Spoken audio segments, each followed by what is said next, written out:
under the same roof, we share the love. Embracing the differences like hand in glove. Spreading peace and joy, it's a beautiful sight. Together we shine in each other's light. United we stand in love's pure might. Watching the world share in love and light. Hearts beating as one in our peaceful flight. Colors of harmony painting the night. United we stand in love's pure might.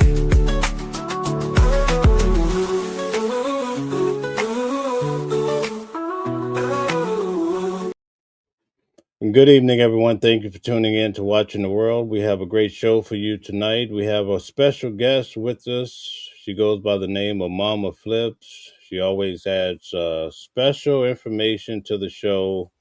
She gives a different spin, a different twist when it comes to valuable information. So we look forward to having her on. We've covered so much this week, especially we covered the war in Iran. Even though people don't want to call it a war, we call it for what it is. There's some heavy artillery going back and forth, all sorts of injurious things. So we're going to get into that tonight. We're going to talk about the father, if you can call him that, down in Louisiana that took the lives of his children. 8 children, 7 actually came from him. We're also going to get into the economy and why are people struggling so much and what can be done.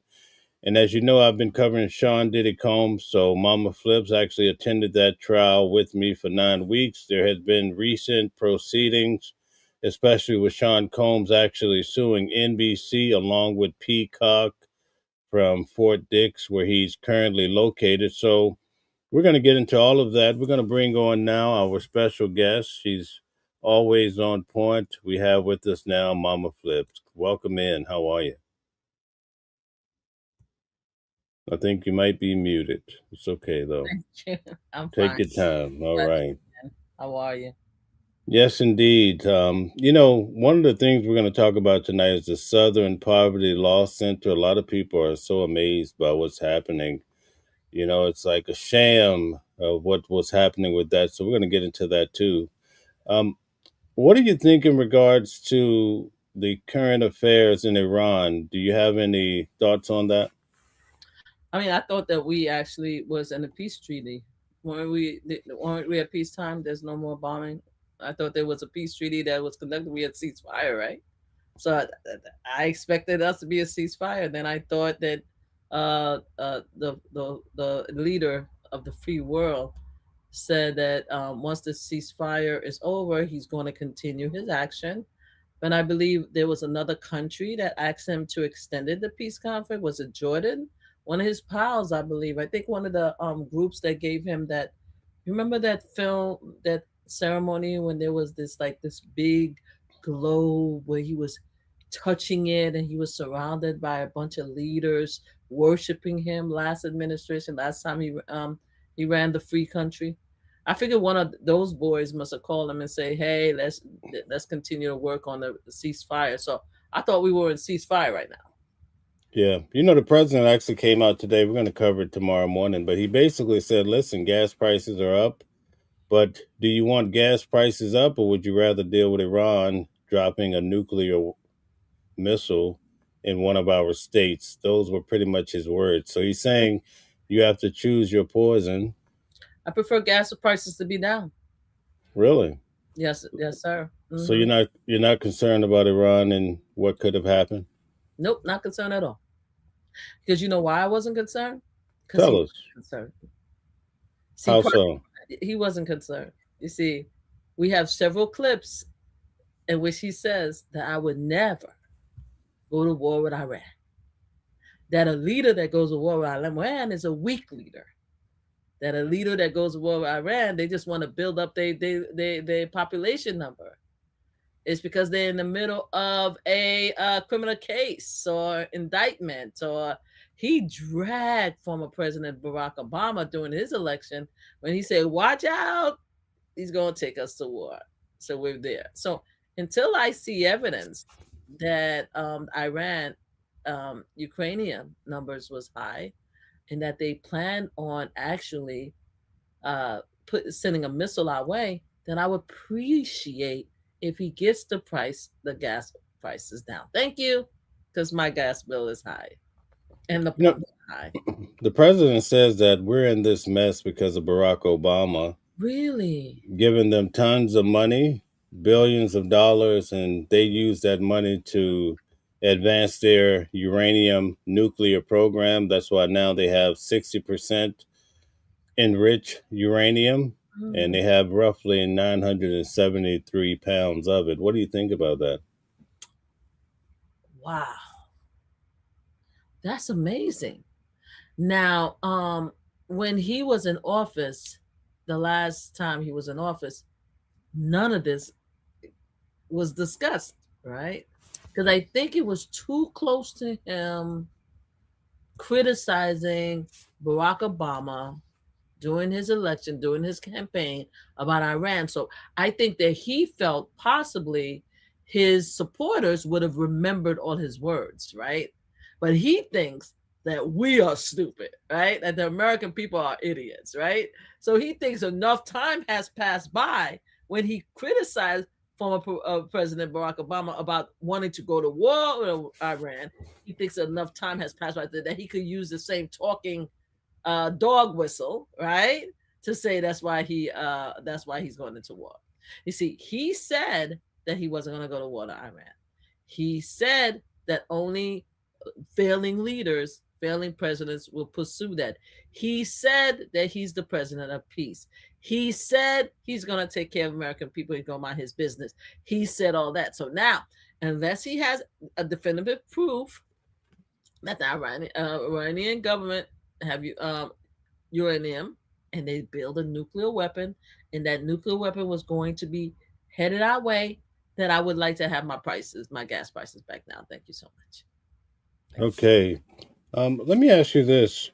Have you heard the big debate that's coming out of MAGA in regards to the president of the United States saying that he wasn't shot in the ear? Oh yes. Oh, my MAGA brothers and sisters. Yes.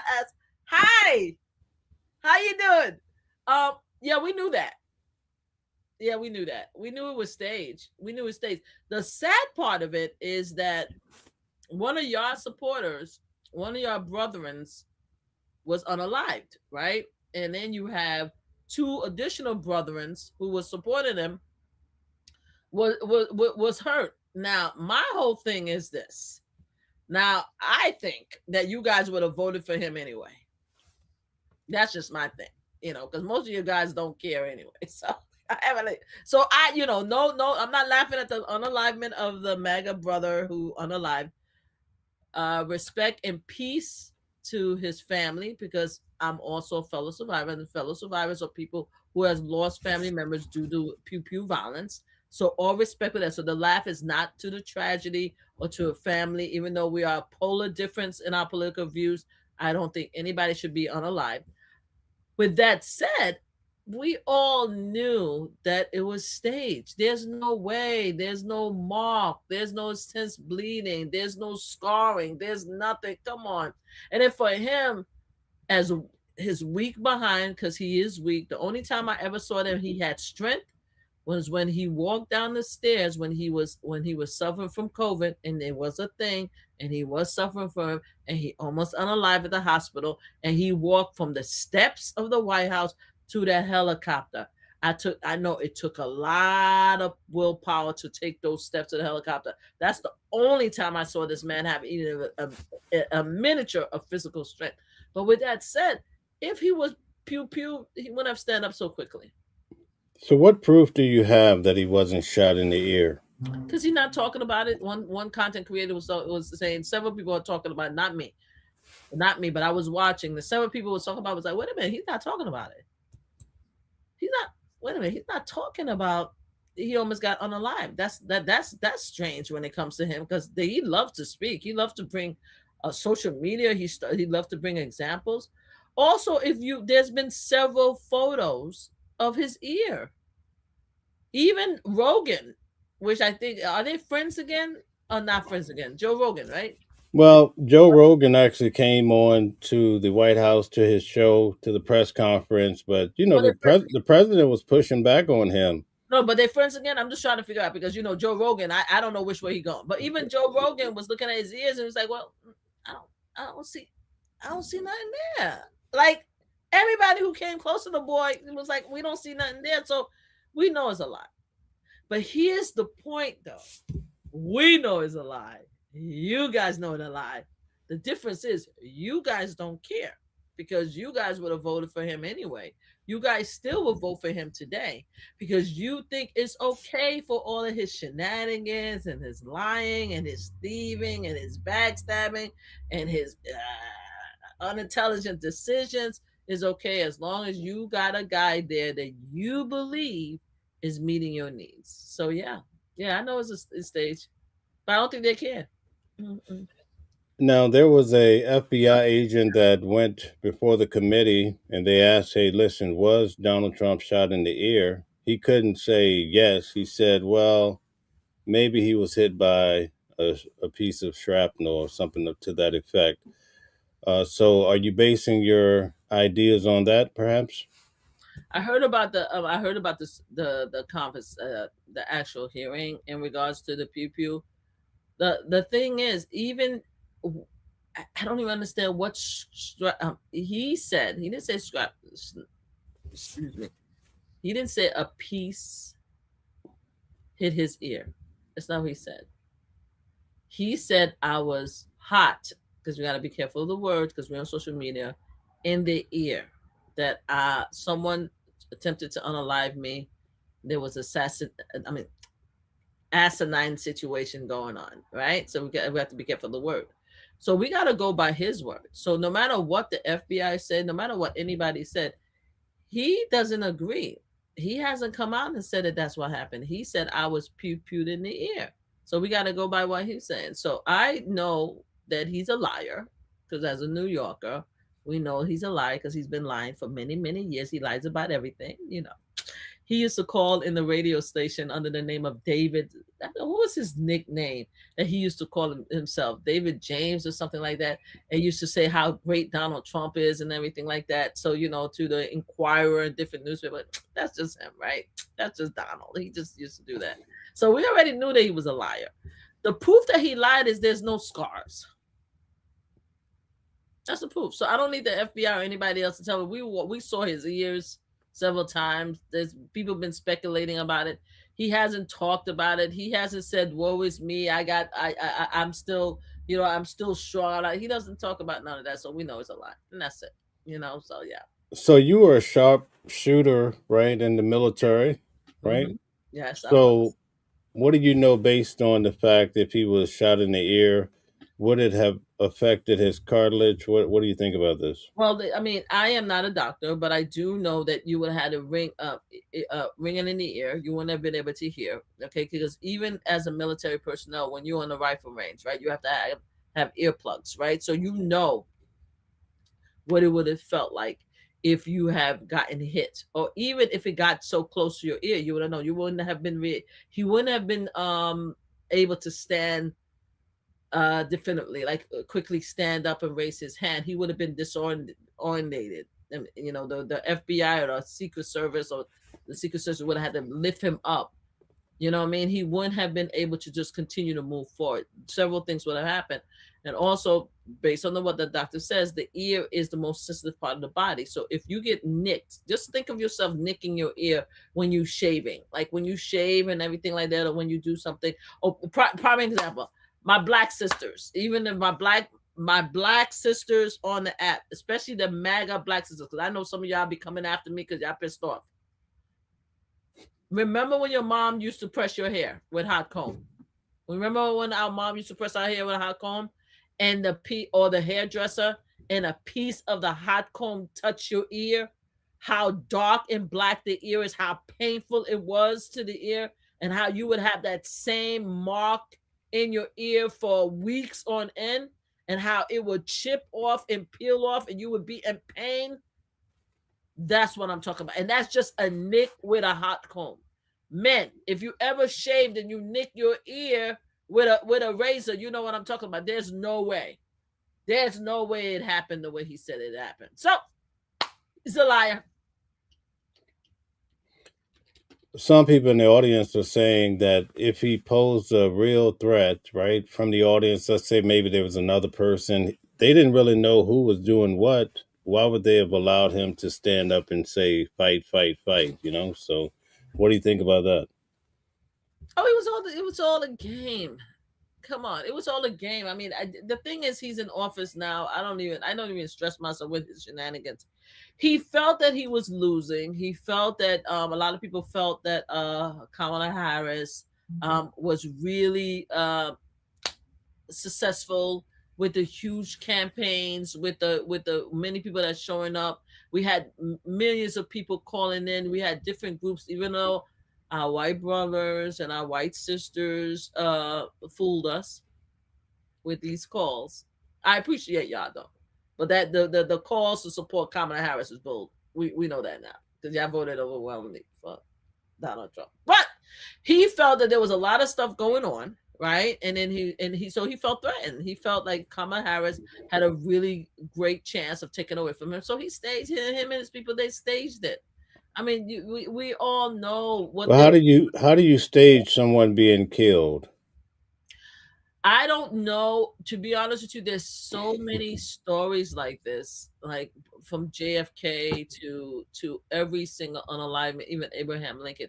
There are so many different acts, people that feels that they need to do these horrific acts when it comes to unaliving these various presidents. So, in my opinion, if I think about it, I don't know if I would like to think, no matter how horrible this person is, I would like to think that they did not intend to unalive the person that was sitting in the front seat.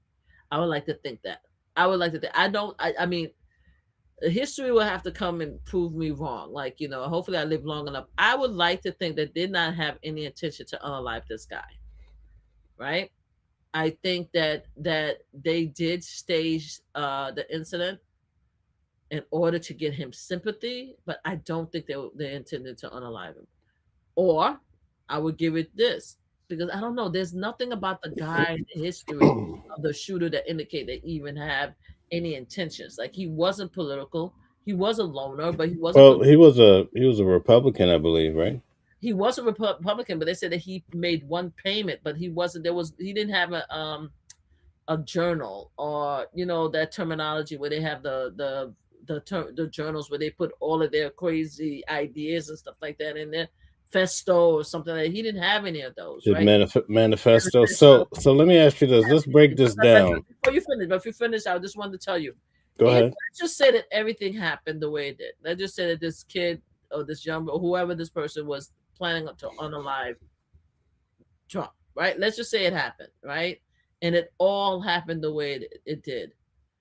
I think that he used the opportunity to say that his life was in danger when his life wasn't in danger.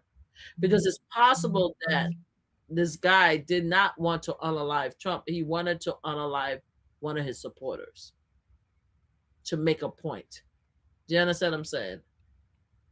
But that's how That seems like a stretch, but I mean, I get what you're everything is a saying. stretch. Everything is stress. I'm just saying I'm not willing, no matter how horrible I think this individual is, I'm not willing to say that he would intentionally set this in place to unalive one of his supporters. I don't want to say that because for me to say that that it was set up by him and his FBI agent and they recruited this kid and they said, okay, try to pew pew him and stuff like that. He wasn't a great shot.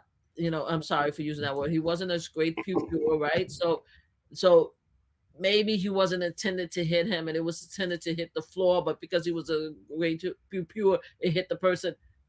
I'm saying to you, I'm not willing to think that they set this whole thing up from beginning to end to unalive one of his supporters. I just don't want to. I just don't think so. I do think it was staged. I think he probably used the opportunity, staged in a way where something happened, right? Hmm. Right. The incident happened.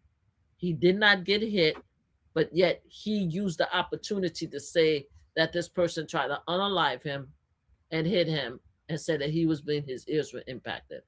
I That's as far as I'm willing to go on this thing when it comes to it. I just it's hard pressed for me to say that this him and his people like he knowingly, even though it's not hard. It shouldn't be hard because we saw January 6th, right?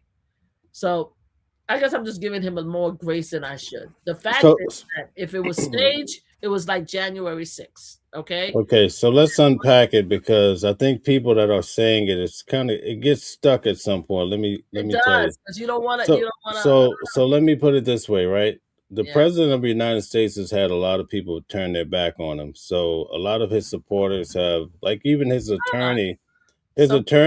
his attorney has switched gears because the feds came in, and he started telling. So under which the theory, which oh my Michael God, Cohen, oh, that right? was from before. So he's like a rat. That's what they say, he's a Michael Cohen rat. is not So a rat. anyway, I'm Donald just Trump is a saying. rat. Against Notice I'm saying this is what they're saying. Okay, okay, so in order for this theory to work, you would have to say that he's going to trust the Secret Service to work along the shooter and to stage this whole event. How would he do that and get all these people to work with him and then turn around and not have to worry about them going to tell the real story, to write a book or to become famous or to get some sort of deal? What do you think about that? I think it's possible because of what happened with January 6th. In January 6th, what happened is during the investigation, all the Secret Service deleted and all thousands of messages. They destroyed their phones and they deleted thousands of messages. All the Secret Service people. We don't know what happened that day. The only reason why we were able to find out what happened is that a young lady in what's her name, April, came out and told us because she was the chief of staff to the vice president chief of staff spoke, but she also spoke. What was she? She was the lawyer in the White House, and she came and she spoke to. God, I can't remember the name. It just happened the other day. Testified. But what I'm saying is that it's possible because a lot of people is very loyal to him, right? And all his Secret Service, he only had the Secret Service of people that he's known for many years. And yes, it's definitely possible for them to set it up if that's the case. He gets loyalty from people. I don't know how he does it, but he does it. So yeah, it's definitely possible. There's a lot of people that would protect them. You know what I mean? So yeah, So do you think the shooter, you think he was involved in the plot? I don't know if the shooter was involved in the plot because what happens and one of the things we learned as pew pew violence advocate is that you get a lot of these lonely kids and then you indoctrinate them through messages to videos to internet, right? That's how a lot of these massive uh, people who goes to these schools, if you look in their background, you see that they go through the internet, they see a lot of the information that's there, and they believe it. So it's possible. Again, I'm a conspiracy nut, but I'm not a conspiracy nut because I want to see the facts. So all I could say, in my opinion, is that he's not talking about it. Somehow, some way, it wasn't an attempt on him, right? He knows it. He found out about it. He wasn't injured, and he just used it to the benefit of the campaign. Now, did he work with the Secret Service and the young man and all that? I don't know. It may not even have been him. It may have been someone else who attempted this entire incident, right? And it was staged. And then he found out about it later. And then he's like, okay, I don't want no investigation because I know somehow, some way it's going to be tied back to me. You know what I mean? So I just know that he was not seriously hurt. His ears was not damaged. He wasn't peeping in the ear, and we're here now. That's what Do you think it was his blood or you think it was some sort of blood capsule? I don't know. That's what I'm saying. We get into too much in the weeds. I'm not willing to go that far. I'm just willing to say that something happened. He wasn't hurt, right? and he's not talking about it. So something happened. That's as far as I'm willing to go. So my final question is: do you think the man actually died, or you think he was some sort of actor? Oh no, I think he unalive. Oh my God, now you went in there. No, no, but listen, but here's my Crazy. point. No, I didn't even think of that. I didn't even think about that. But That he, what I'm saying, that his friend, when that he's people come up with these somewhere. theories, they have to think it through. You have to look at, I mean, everybody's embracing the concept, but then when you start asking these questions, it starts to look a little weird. And I haven't been able to get anybody to really tell me, No, I'm you telling know, you exactly how what. this is staged. You know what I mean? So No, that's I'm all. telling you my opinion. My opinion. I'm not a conspiracy nut, so I can't go as far as he called himself John Barron. Oh, after his son. But he used to call himself John Barron when he called the radio station. That's in promoting himself. Okay, so I am not willing to go that far. I'm not willing to go that far. I think that he took advantage of the situation. I don't think his life was seriously in jeopardy. Okay, I think he took advantage of the situation. Even if everything worked out the way it did, I don't think the person intended to unalive him. You understand what I'm saying? Because if they did intend to unalive him, they would have hit him, right? I think the person may have created a situation that he took advantage of. Okay, when I say stage, I mean stage in the fact that he wasn't actually injured and he used it as a campaign rallying cry to say, "Oh, they try to unalive me. The Democrats, the progressives try to unalive me. I'm still strong and I'm still your people." That's him. With that said, so the ear thing is staged. But if I were to go into the conspiracy bag, I would not say that the person that was pew pew is still alive. I wouldn't say that. I would say that some people set up this situation in order to make him appear a hero, right? He didn't initially knew what was going on, but the investigation told him what happened. He didn't want them to continue the investigation because he did not want it to get back to him. I would say that much. I would say if it would have gone that far, because I really don't think that this man is insane enough. But then we have to go back to January 6th and see everything that he did on January 6th.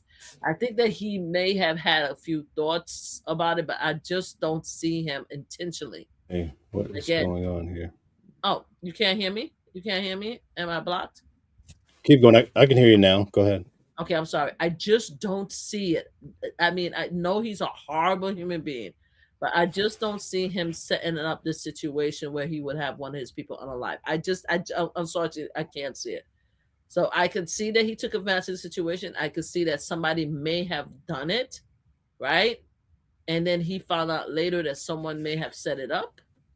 But I just don't see him doing it from the beginning. And I'm sorry, I'm just not there. Okay. Yeah, All right. No, I that's just wanted to see how all the pieces of the puzzle come together to but substantiate I the don't think he theory. was hurt. I don't think he was hurt. I don't think he was intense. I don't think he was hurt. I don't think the pew pew hit him.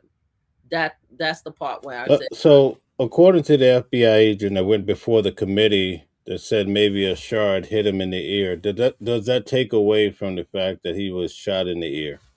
yes, it took If away. it happened, Yes, it took it away because you should have said it. You could have said it. He could have made it so clear. He could have said it. It would have been a very simple conversation.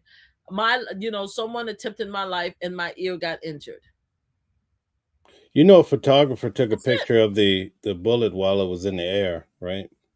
No, I did not know that. So where did the Yeah, bullet go? The bullet went into the supporter that was unalive. pretty much. I guess that's what the theory is. Yeah, but there's actually a photo of it. All right, so I get it. We're gonna go back to what we were Anyway, discussing. the person that called me dum dum, I'm supposed to be nice with I would hate to reference any of your family members, so because this is Mel's show. But no, I'm thinking of you. Okay, all All right, right. that's it. So getting back to Barack I Obama, think I think I'm being graceful. Don't you think I'm being graceful by not throwing in a lot of conspiracy stuff and then blaming their loved one because they love him so much that it would be fun for me to like throw all type of allegations on Donald Trump, but I don't do that. I try very hard to keep it manufacturally, to think straightforward and give my opinion. But yeah, I am not one of those conspiracy nut that's going to do that because I don't like your guy. I'm not going to throw all kind of unwarranted shade towards him, right? Without facts. I may have facts that you don't agree with. We may disagree on the facts, but I could call up and say, oh, the reason why I believe this is because of this and because of that. But I'm not one of those conspiracy nuts that's just going to throw stuff out there because I dislike Trump. Mel would not want me to do it, and I'm just not that person. All right. So anyway, That's fair. Fair enough. yeah. Thank you, Mel. You were saying. So let's get back to Barack Obama. The president of the United States says that Barack Obama, he really created all this mess that we see in the United States today in regards to Iran or around the world. But he says Barack Obama sent them an airplane full of billions of dollars, cold cash. In fact, I think they went to all of these banks around D.C. area, Maryland, to get all this cash to give them. And they basically took that money and created a better nuclear program. So what do you say for that? That's what the president says. I read up a little bit about the negotiation that happened with I think with, is it Kerry? He was the one that negotiated the nuclear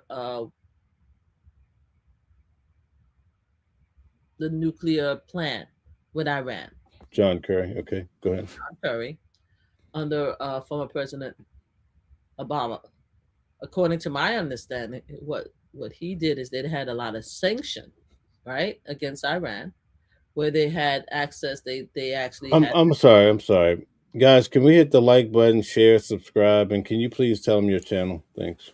Oh, Mama Flip Slots channel. That's MAMASFLIPSLOTS. Me and my mom, we have a slot channel. I created it for her, and we play slots. Please come over and join, so you can see us, play slots and have fun. I also have Mama Flip Live. I only have 216 subscribers because we knew, but I like to have people come and join my slot channel because we're trying to build it to over 10,000 subscribers. So yeah, so it's Mama Flip Slots. Stella, please add it. Oh, you did already. Thank you. I was about to say, Stella, please add it. Hey, Stella already added. Stella's a heavy hitter. Yeah, yes. She's good. It's my understanding that the United States at the time had a lot of sanctions with Iran. One of the reasons why Iran came to the table to do the Iran nuclear deal is that former President Barack Obama actually was able to lift some of the sanctions in order to get that deal. It was a very complicated deal in which Iran says that they will stop the building the uranium and they would have inspectors come and check throughout Iran, I don't know if it was once a year, once a couple of years, they would actually come.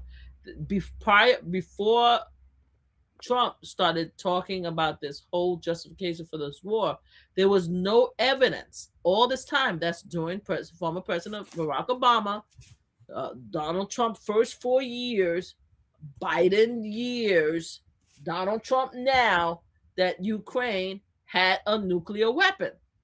It's almost like when Bush had us go to war after 9/11 because he claimed there was nuclear weapons, and there were none.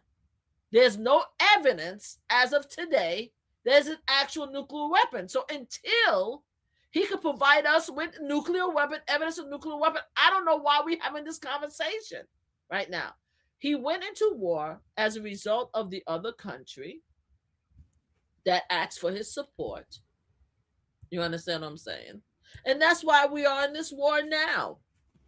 To justify this war, he's talking about how we were in danger. Why weren't we in danger when he was there the prior 4 years? Why did he criticize former President Barack Obama and said that he was going to war with Iran? If he did, he should be blamed and he should rotten president. He's a horrible human being. And why did he do that? Like, why did he always criticize all the presidents prior to him?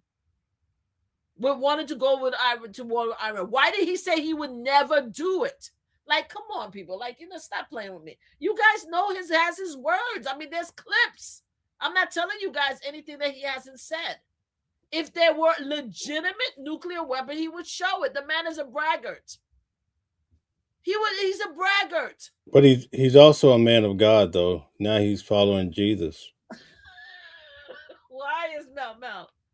I have a bad cold today. I'm sick. Like, you see, this is why I'm a lot calmer today. Why are you trying to rob me up? Did we ever find out which church the son of Baba go every Sunday? Did we find out the church yet? He Did we have goes to Paula White's church, Paul? Oh, the Hol- witch, the the crazy. holiness. Come on. So listen, let's take a quick minute. I want to give a shout Before out to Jerome. before we move on, he is not Oh my Christian. God. He's not. No. You brought it up. He's not Christian. He doesn't understand the Bible. He stood in front of a church with the Bible upside down.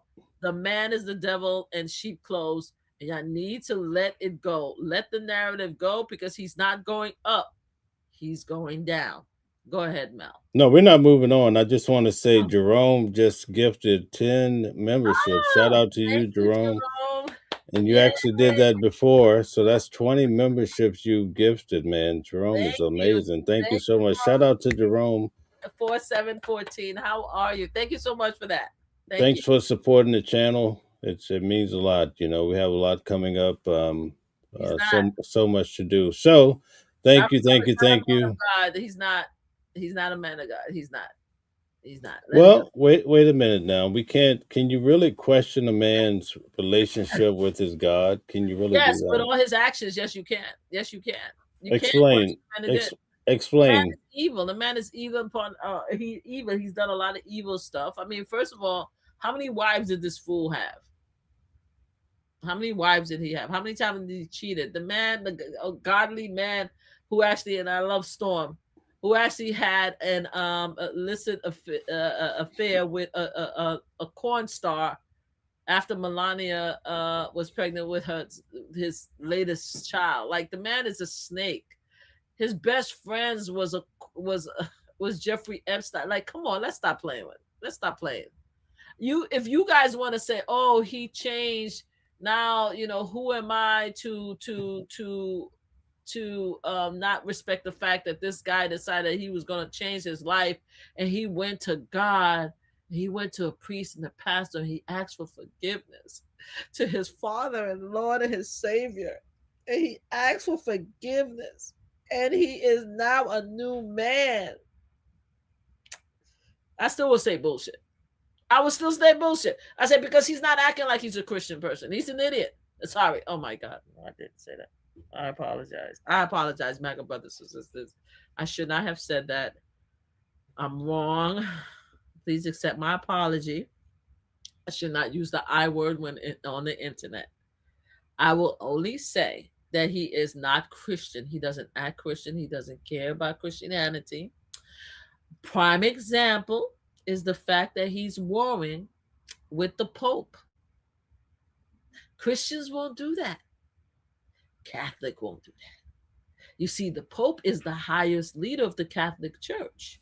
So even if you don't agree with the Pope, a person who believes in God, in the church, in the Holy Father, would not be trolling our Father, the Pope. You see how that works? Why is the Pope giving the president such a hard time? Is it because he had appeared in a picture to be similar to Jesus? The Pope is giving him a hard time because he feels that a lot of his actions is ungodly. Like, for example, he's not feeding the hungry. He's cutting up benefit from veterans. He's cutting up breakfast from kids. He was accused, and it was proven, to take away funding from cancer. All these programs that we have to help and support people, Donald Trump and his administration removed millions of dollars away from them in order to get rich himself, in order to support the current war that we're in, and support all these different programs, and to give the filthy rich tax break. He's just not being very godly. So he doesn't like the fact that the Pope is looking at him and say, hey, you're not a godly person. So that's why he's attacking the Pope. And the Pope has a right to say that, because the Pope, who is a Christian, who is a loving Catholic man, who served his God for many, many years, could look at the charlatan and be like, yo, you are fake. You're fake. You're not a Christian. You don't care about people. And he could say that. Donald Trump don't like that, so he's attacking the Pope. The Pope says that if you engage in war, if you promote war, then your prayers are not heard by God. What are your thoughts on that?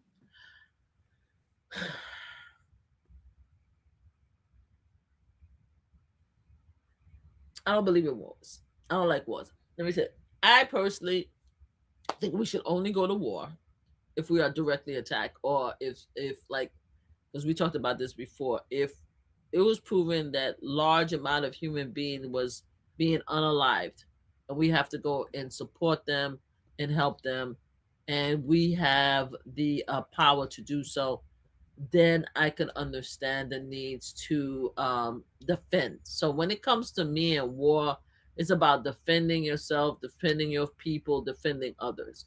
I can understand if there's a clear plan, if there's proof, then I can understand that. My problem with this current war is there's no proof of that.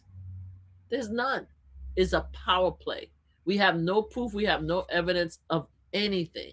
You told me the other day that Donald Trump threatened what an African country that if they unalive like thousands of Christian, I think what Christians or thousands of people because of their belief. Would I agree with America going in there and doing something? Yes, I would agree because we're saving lives, right? If there's evidence of genocide, that's the word genocide, then yes, I would agree. I don't like war, but we can't allow people to just be. We can't allow dictators and to destroy their country and blah blah blah. So I understand that. So with the, I think the Pope, in my opinion, I think the Pope will think differently if the Pope realized or felt there was a real danger. And that's the problem that a lot of people, a lot of us have. There's no real danger out there. There's no nuclear weapon. You're doing this because you want to, because you want to support this other country, right? To gain power, and you're putting us in danger, right? A danger that you said that was never in place under any other president. This is the thing that we don't understand. How is it that for many years you said that Iran was not a danger, and all of a sudden you come in office and you see all of a sudden all these, you losing your fan base, the Epstein file is out, and you're about to be brought on several. What about Melania friend Amanda? Like all this stuff is coming out about you, and all of a sudden you want to go to war. Like we don't see it. And also, did he prove to Congress yet? Did he get the war? Did he get the war authority from Congress? Did the Congress right sign off on it? It doesn't. None of this makes sense, and we're just all sitting here like, what the hell is happening? And now we talk about there's rumors about a draft bill. My sons ain't going. Okay, Tammy says so. Obama lied when he said Iran had nuclear weapons. When did Obama, former President Obama, okay, just so we get it clear, former President Barack Obama, I just want to make sure we say his name and his title very clearly for y'all, okay, he went and did a nuclear deal in which he made sure that the Iran government did not build up the Ukrainian material to build a nuclear weapon. Now, I personally did not hear that they had a nuclear weapon under former President Barack Obama. I heard that the deal was to prevent them from building up the Ukrainian project to build a nuclear weapon. Okay, so now let's go to Donald Trump. Donald Trump said when President Barack Obama was president, that Iran did not have a nuclear weapon. That's what Donald Trump said. He said it on Twitter, social media, on interviews. He said Iran do not have nuclear weapons. And if Barack Obama, former President Barack Obama, go into war with Iran, it's because of his own selfish reasons. Because his poll numbers are down, because there's investigation going on with him, and that he wants to be re-elected. These are Donald Trump words. I want to know, how is it Donald Trump said there was no nuclear weapons when former President Barack Obama was president, right? Through all the time when he took office for 4 years, there was no nuclear weapon. When he ran against Hillary, he talked about how she was going to be a war hawk and she was going to go to war with, if you didn't vote for me, she was going to go to war with Iran. I would never do that because Iran is not a threat. He won. He didn't go to war with Iran the first 4 years. Biden come in. He didn't say that there was nuclear weapon under Biden. When he ran against Kamala, he said she's going to take us to war with Iran. I would never do that because there's no nuclear weapon. How is it that this goddamn man is in office for less than 2 years and went into war with Iran for nuclear weapon and we got no evidence? Stop playing with me. That's all I'm asking. Stop it. You guys won. He won. You won. God damn it. Accept it. We're good. He's your president. Stop playing. No, I'm not going to stop yelling because you're making me crazy. Stop playing with us. We get it. He won. Congratulations. Stop playing with me. All right? Ooh. And I'm sick. Lord have mercy. I'm sick. I'm actually sick, guys, and y'all making me crazy. I'm sorry, Mel. I'm sorry. All right. So take it. By the words of Donald Trump. Donald Trump said for many, many years, Iran did not have nuclear weapons. If they have nuclear weapons suddenly, after many years of saying they don't have nuclear weapons, after many years of him saying they're not a threat, if they are suddenly a threat and they have nuclear weapons, show us the nuclear weapons. That's what I'm saying. That's all I'm saying. I think he's a damn liar. Do you trust the words from the military?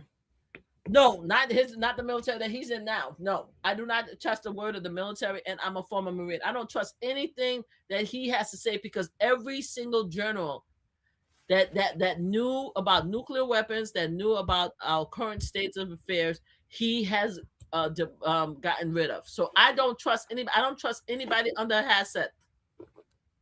Graper Hassett. Alleged. No, I can't say alleged because it's in the court paper. According to the reports, the lawsuit that he has with this girl at the bar that accuses him of raping her in his hotel room. Wait, who is this? The president? No, Hassett.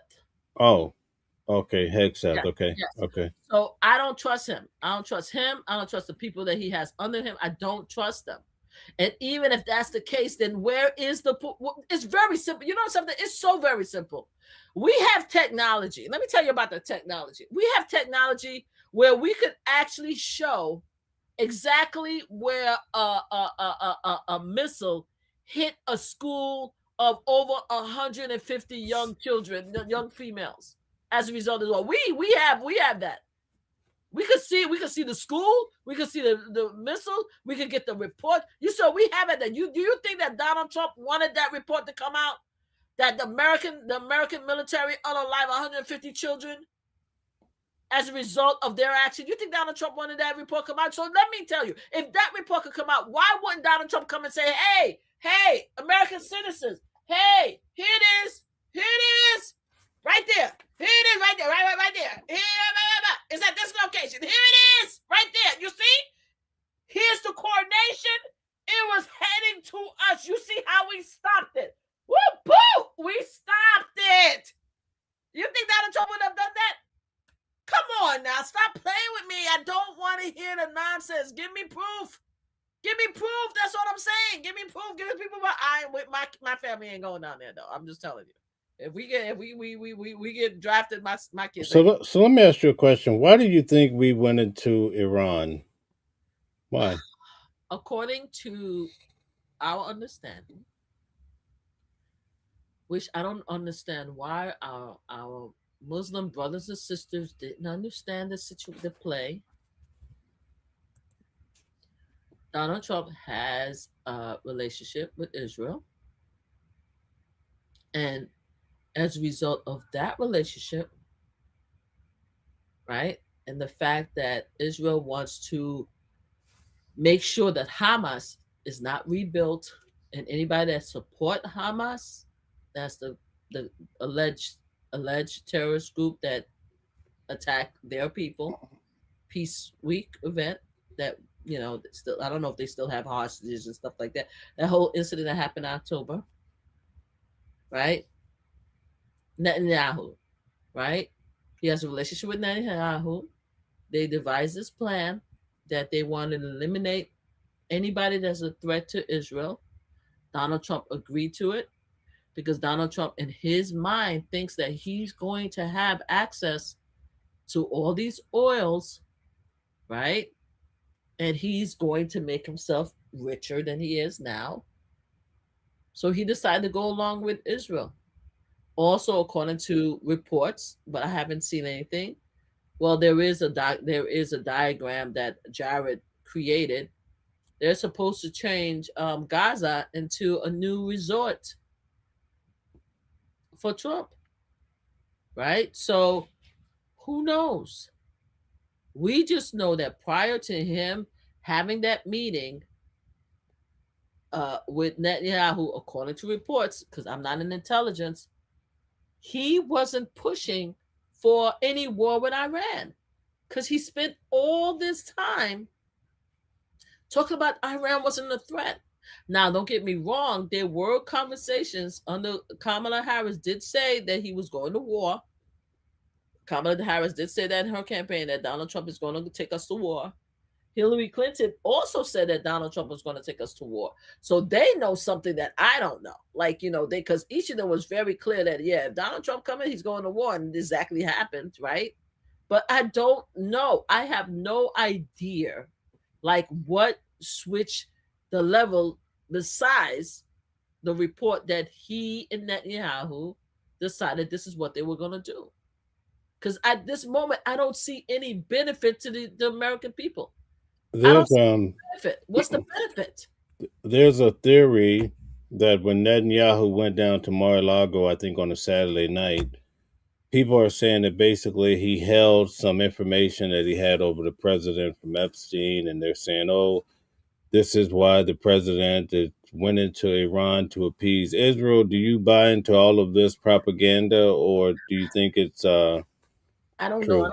I don't think his people care about Epstein anymore. They cared about Epstein when they thought it was only the Democrats. Once they figured out that Donald Trump is in the Epstein file, they don't care as much. There's a couple of congresswomen that's really pushing it, and I don't like the GOP, but they one congressman, one running for I think for governor. I don't particularly like them, but they're really pushing it. But most of the people know that his supporters no longer care about the Epstein file, right? So I don't know if that's the issue. It has to be something really tragic and horrible for him to even be worried about that. I think it's more about the money and the power. I don't see Netanyahu. I mean, if you said it was Russia, if you said it was Russia that had something on him, then I would say yes. The reason why is because I think that he had a closer relationship, and there was proof of him going to Russia and being at the Russia hotels and stuff like that. I think that I seriously believe that he met Melania. At least I thought he met Melania through Putin. It didn't occur to me that he met Melania through Epstein, allegedly, according to her friend Amanda, that he met him through the modeling agency, through the Epstein, through the her former baby dad. You know what I'm saying? So that blew my mind because I was like, wait a minute, I thought he met Melania through Putin. To be honest with you, but you know something, you just don't know. You just hear stories, but at the end of the day, I don't know if it's an Epstein thing. I think that he had a meeting with Netanyahu. He knew that Netanyahu could give him Gaza, right? Because I think that was the original plan to build this big resort in Gaza. And there is proof that there was a presentation by Jared to show what it was going to look like and everything like that. It was going to be a beachfront resort. I thought he felt that, and then after that, he decided, hey, you know something, I'm going to take over the strait where they have ships going back and forth. And it was like, oh, wait a minute, hold up. There's a lot of oil. If I really push this, we could actually control these people oil. You understand? It's a lot of stuff going on. It's a lot of stuff going on, but you can't really pinpoint anything except for the fact that Netanyahu, and I'm probably mispronouncing his name, and Donald Trump decided to get together and decide now we at war with Iran. Do you think, knowing what you know about the president of the United States, do you think anybody could really persuade him? Pretty much Yes. at the end of the day, he makes his own decision. No, he doesn't make his own decision. The man is an old man. He's barely functioning. Maybe, I mean, he's a fox. Like, he's a fox. He's a slick fox. If anything, he's slick. He's like one of those con men's, right? So he was always the type of person, if it makes him money or if it makes him powerful, he would do it. But he also finds himself in very asinine situations where people convince him to do stuff, right?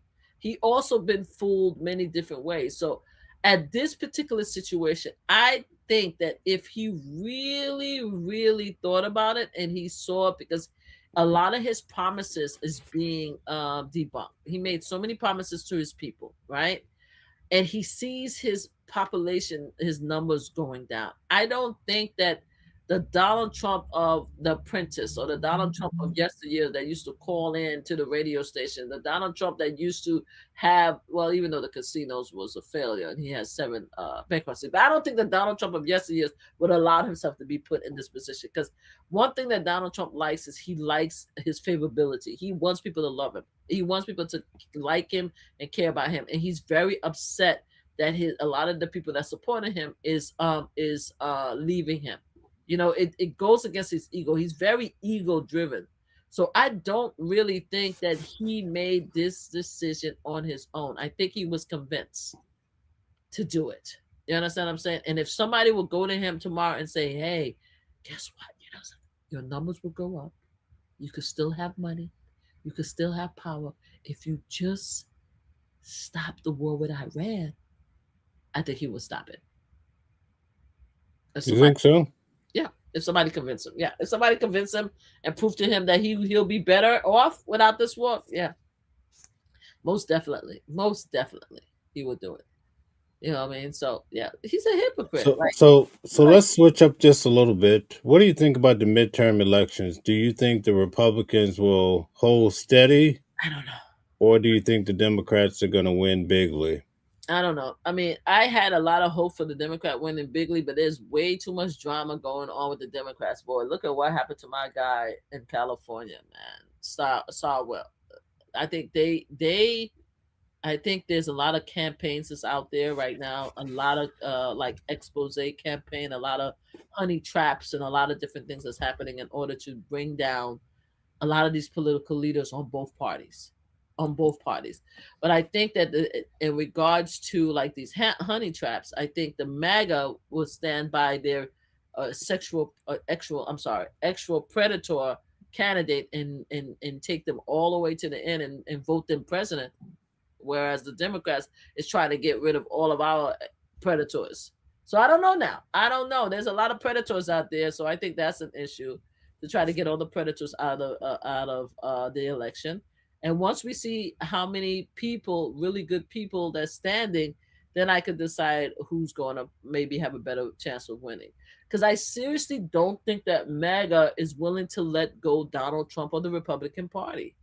I don't think so. I mean, there is a lot of them that's coming out now and saying that, we don't appreciate the war, we don't appreciate this and that. But I think Donald Trump, maybe his military, may possibly be wise enough not to do the draft prior to the midterm election. I think if they submit a draft bill and children have to go to war, then they will probably lose. I think they may just hold up until after the midterm election, and once that happened, then they probably will do a draft bill if they're still in play. But yeah, it's tight. I had a lot of hope for the Dems earlier, but there's too many allegations, too many of the leaders that that a lot of us really respected coming out as predators. So I don't know now. Well, Kamala Harris is gearing up to run. After her 1 billion spend, it says she's going to run through again.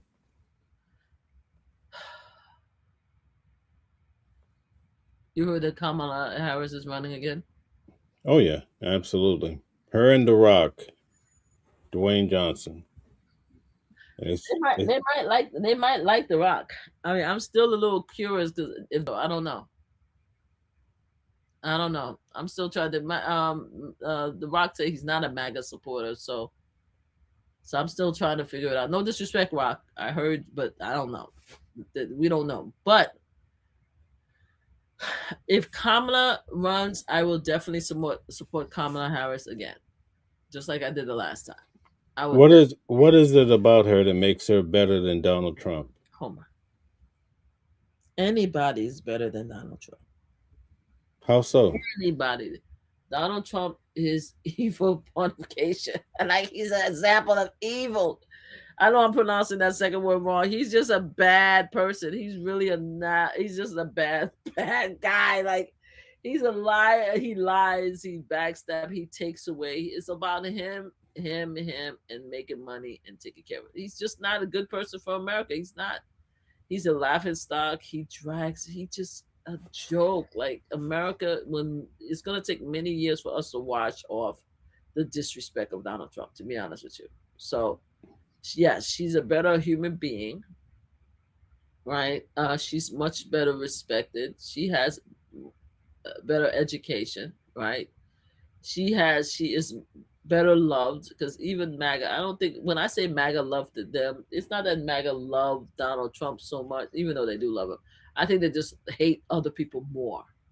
That's why they support Donald You Trump. you think she could handle Iran better than President I Trump? think, I think anybody can handle Iran better than Donald Trump. I don't think, to be honest with you, I don't think we would be at this war if it was anybody else in office because we weren't at war with Iran with everybody else in office. Like, why is he the only one that went to war with Iran? Like, I don't care what you guys say. I don't care if you guys hate whatever.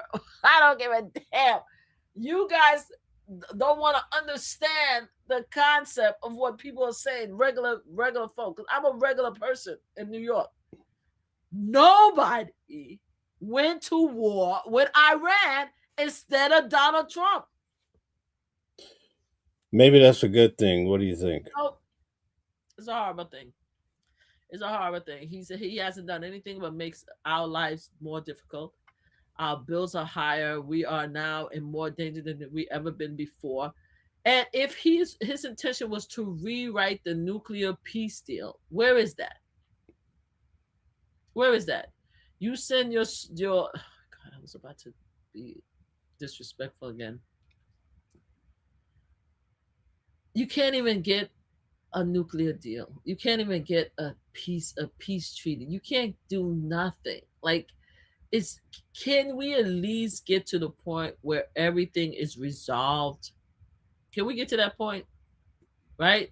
You sent Vance over there twice. He came back. He couldn't even come up with a deal. Can we just get to the point where he could come up with a deal? Can he give us evidence that there's a nuclear weapon out there? Can we get anything from this Do nut? you believe Vance though? Who? JD Vance. Do you believe him? No, JD Vance is a joke. He said he was an atheist, but now he's a Christian. JD Vance is a joke. JD Vance can't even stand up for his own wife. JD Vance can't even stand up for his own belief. Like he's flip flopping. So now you're a Christian. Now, what are you going to do with your Muslim wife? You're going to force her to be Christian? Come on, like, give me a break. But at the end of the day, we're supposed to respect their leadership. J.D. Vance wasn't able to come up with a permanent peace deal, right? J.D. Vance went back and forth. He lost the discussion twice. What I'm saying right now, we are here in the real moment in time. Donald Trump wants to get the what's that peace medal? Nobel Peace Prize. Thank you. Donald Trump wants to get the Nobel Peace Prize. Why don't he work on that? Get us out of the war, prove to us that there's a nuclear weapon out there, bring down the gas bill, right? The electricity, the grocery, like he promised, and keep us safe so that we can move on. That's it. Not that much ask. I don't think I'm asking a lot. He promised all of these things. Why don't he keep to his promise so we can move on? So, based on everything that you're saying, are you of the persuasion that all of these things are happening just because of the Epstein files as a distraction? Are you one of those thinkers? I think that it is ironic that he went into war right when the Epstein files is being exposed, where his supporters was pushing for the narrative. I think that was an ingredient, but it can't own nothing absolute, right? It could be several things. It could be the Epstein file. It could be his relationship with Netanyahu. It could be because he wants to buy oil because he was manipulating the stock market with the oil trade. It could be a bunch of stuff. It's nothing's absolute. At the end of the day, it's what he or his people, because I don't think that he does everything by himself. Not right now. If you had told me a few years ago that he could sit there and be awakened and there's a big wall and he's moving the chess by himself, I would say, okay. Right now, no. I think there's other things that are at play. There's other people that's in his ear that's making him move his, like for example, Luma, right? Luma came out and said that the reason why he put out that post against Candace Owen, Tucker Carlson, and who else? I think Piers Morgan's in that, and what's her name? Uh, Alex Jones, oh, it was Alice Jones, not Piers Morgan. Alice Jones, and what's that? Candace Owens, Megan Kelly, Kelly's the fourth one. The and Tucker Carlson. It's because she went in there. She told them that he was talking. They were talking bad about him. Nah, nah, nah, nah, nah. They talking bad about you, right? And she had this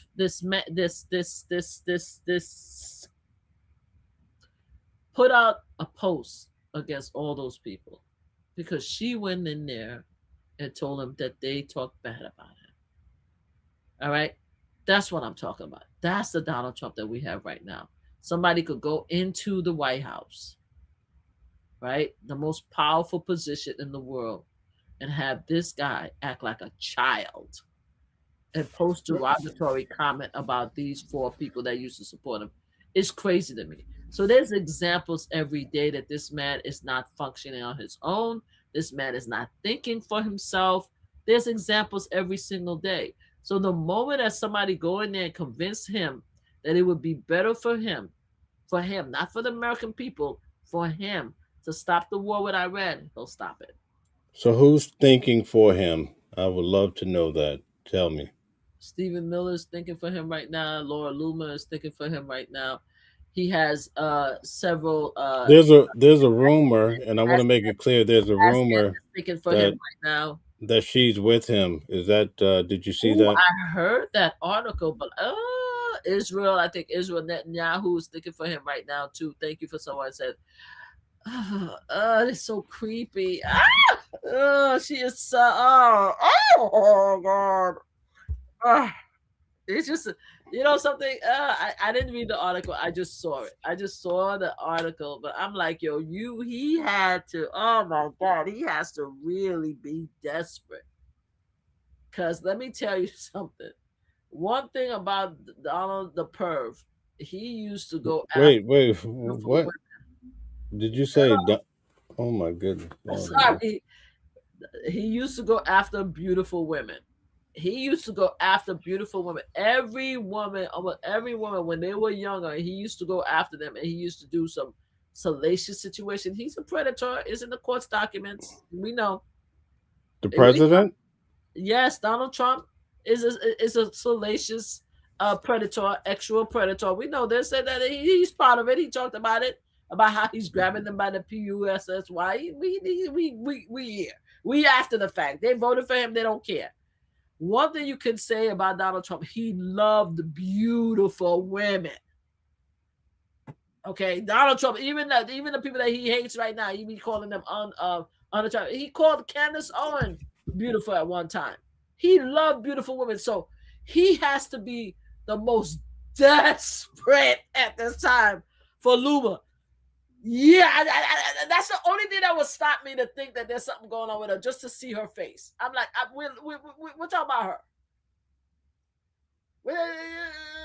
I would be more inclined to think that he has something with his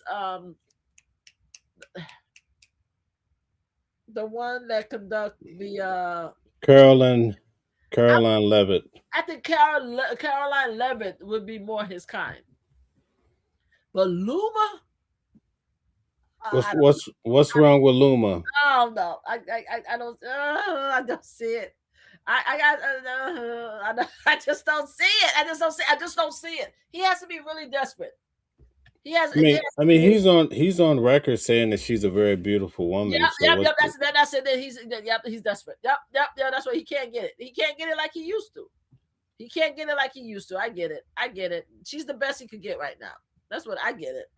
She's the best he get, because I'm sure Melania ain't touching him with a 10-foot pole. He ain't tapping that. So I think that she's the best he could get. So if that's the case, then I could see it. I was just giving him the benefit of the doubt. I'm like, with no matter how evil this mofo was, he had some beautiful women in his life. Beautiful women. So I'm shocked if it's true. I'm shocked. But hey, right now, gas prices are up. Okay, food up and down, oil's down, but the stock market is popping, is strong. Why do you think that's the case? Is it again? Because I know that there was a while that people were stressing out about the market. Is it back up again? Yeah, the market's strong. I mean, today was down, but overall it's up considerable. So what do you think about that? Do you think what do you think the investors think about the president? The very rich think the same way about him as they think before. That's why they backstabbing the American people and supporting them. They don't care about the rest of us. The rest of us have nothing to do with the stock market. The stock market ain't helping me. I'm not a millionaire. The stock market is not helping me. The stock market is not doing nothing for me. So whether the stock market is up and down, it doesn't really impact me. I have a pension like everybody else. I'm just going to hope by the time I retire, there's money still in there. So for them, then he's fine. I mean, they supported him all this time. They didn't change. You think the rich people care about Epstein or what he did with underage, if allegedly, or if he's drafting kids, or if he's taking food, the funding from veterans, or food from hungry children, or housing? Do you think they care? They don't care about none of that. They don't care about none of that. So yeah, they will continue to support him. All the filthy rich people who supported him. Yep, they're still out there. Yep. Mm-hmm. Right. So what do you say for the people, their 401ks is strong right now? Well, mine's lost a lot of money, so that's why I'm asking you if it's up now, because I checked my 401k maybe about a month ago, and I was like, yo, this is God. It was down a month ago. It's back up now. So if it's up I mean, now, it depends on your positions, but I would imagine based on the overall market, especially the S&P 500, you should be sitting better than you was a month ago. Okay, then we'll see what happens a month. But does that tell you in a way that people have confidence in the president of the United States for us to go to war? Well, I'm using war lightly, for us to do this conflict. Okay. No, we at war. Thank you, Fates Karma, for the gifting of a membership. Nice to see you. Nice to see you. We at war because soldiers are unalive. So that means we are at war. It's not a conflict. We are at war. If we're losing soldiers, we're losing bodies. We're at war. So go ahead, as you were saying. Okay. So based on that, what are your thoughts? As far as the stock market? Yeah. The stock market is volatile. No, but I'm saying is that giving the indication that people have confidence in the president? No, People don't have confidence in the president. Everybody, he's less popular than he ever was. People have no confidence in him. Only his hardcore people are still supportive. Everybody else is looking at him like he's crazy. Right? So no, the answer is no. If he was popular, right? People had confidence that his numbers would be high. His numbers are low 30s.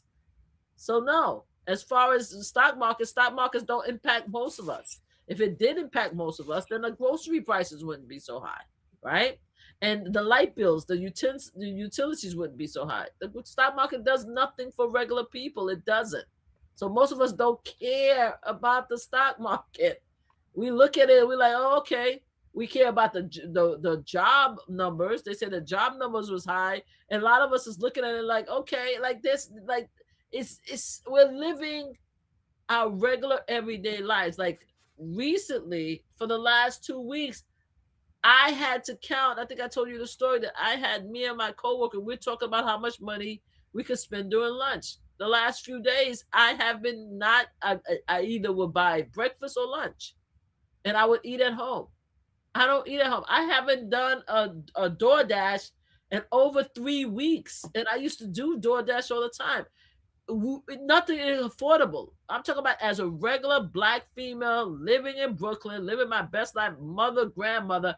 I am broke in today's economy, and I make a lot of money. So the rest of us don't care. The regular people don't care about stock market. We don't give a damn about it. We care about when we go to the grocery store, how much stuff is. How much is breakfast? I told you the other day, 2 days ago, the week before, I bought a egg, cheese, sausages on a croissant with iced coffee for $7.50. A week later, I got the same thing. They were asking me for $9. Are you crazy? Like, what the fuck happened? Do Like, you blame that on the president? yes, I do blame it on the president.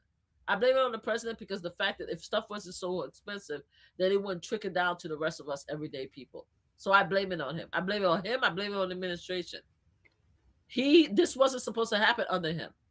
We were supposed to be living lovely right now, making money right now. Everything was supposed to be down. We were supposed to live our best lives under him, and we're not. Regular people are living a hellish existence right now. A hellish existence right now. So who do you think is winning right now? as far as what, the election? No, in life, who's Which winning? are winning right now? And you think that's because of the president? Yeah.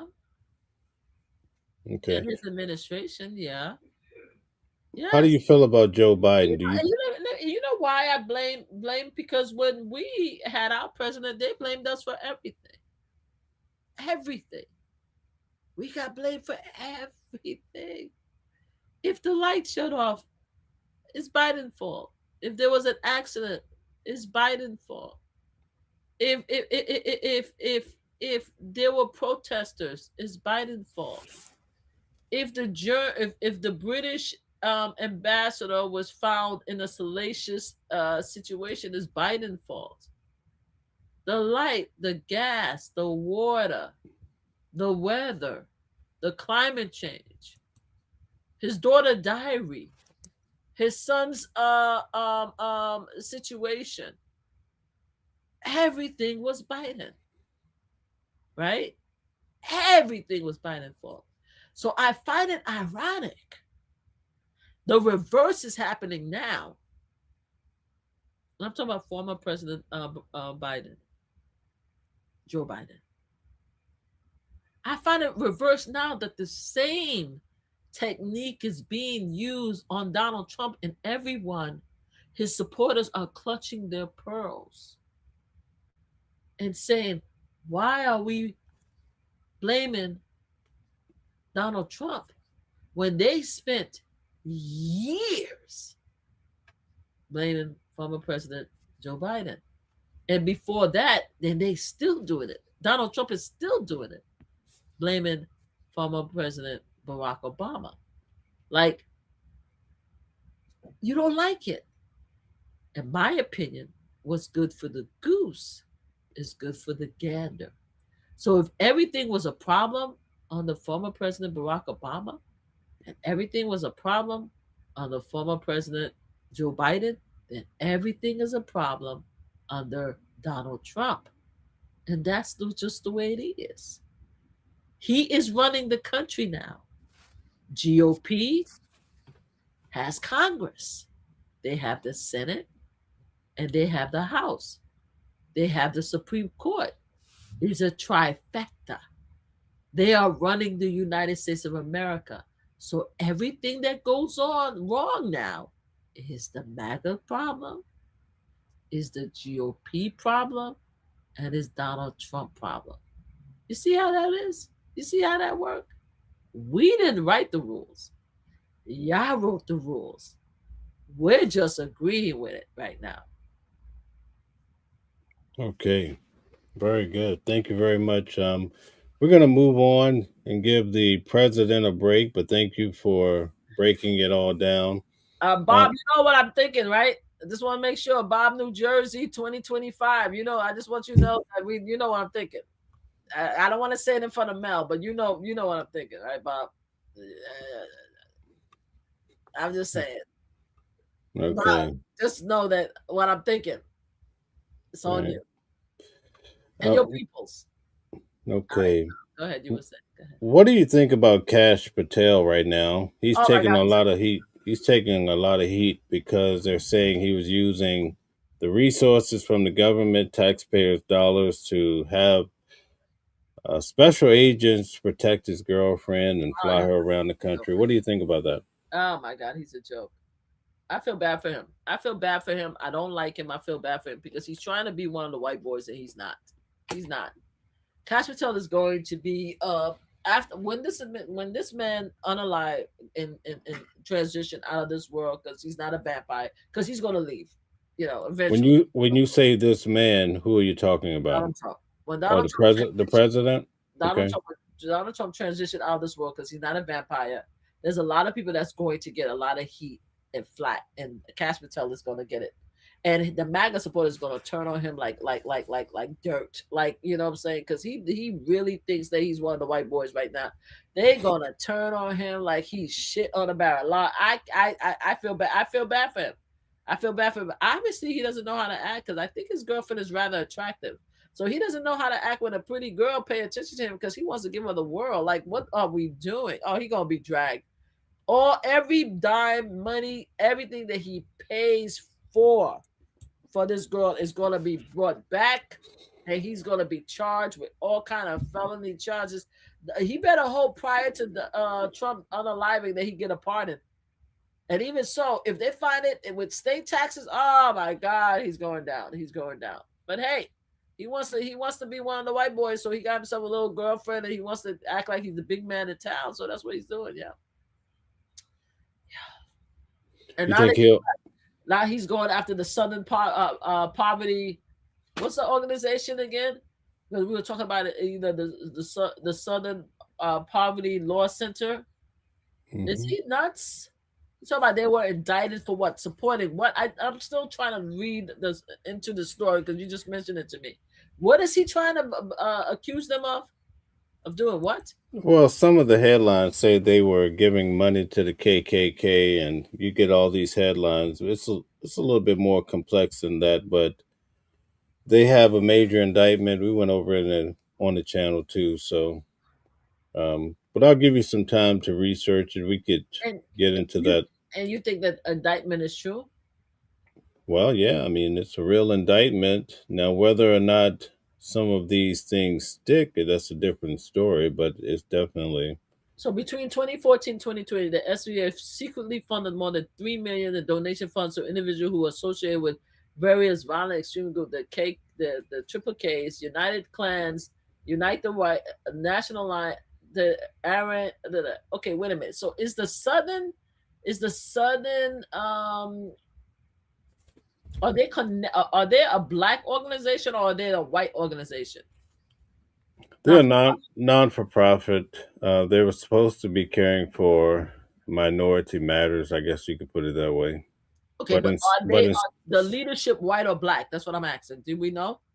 I don't know. You would have to look it up. I don't know that much about him. Okay, good. Okay, all right. So you know what? I was thinking of the people poverty. Remember when you told me about this? I was thinking of the people poverty non for profit organization, which is completely a different organization altogether. Because Oh, okay. when you told me about it, I was like, well, Joyce Reed talked about the people poverty movement all the time, right? That is run by this pastor. He's and there's no way that he would be involved in this organization, in this thing. So I would want to read more, because if, to be honest with you, if this organization is part of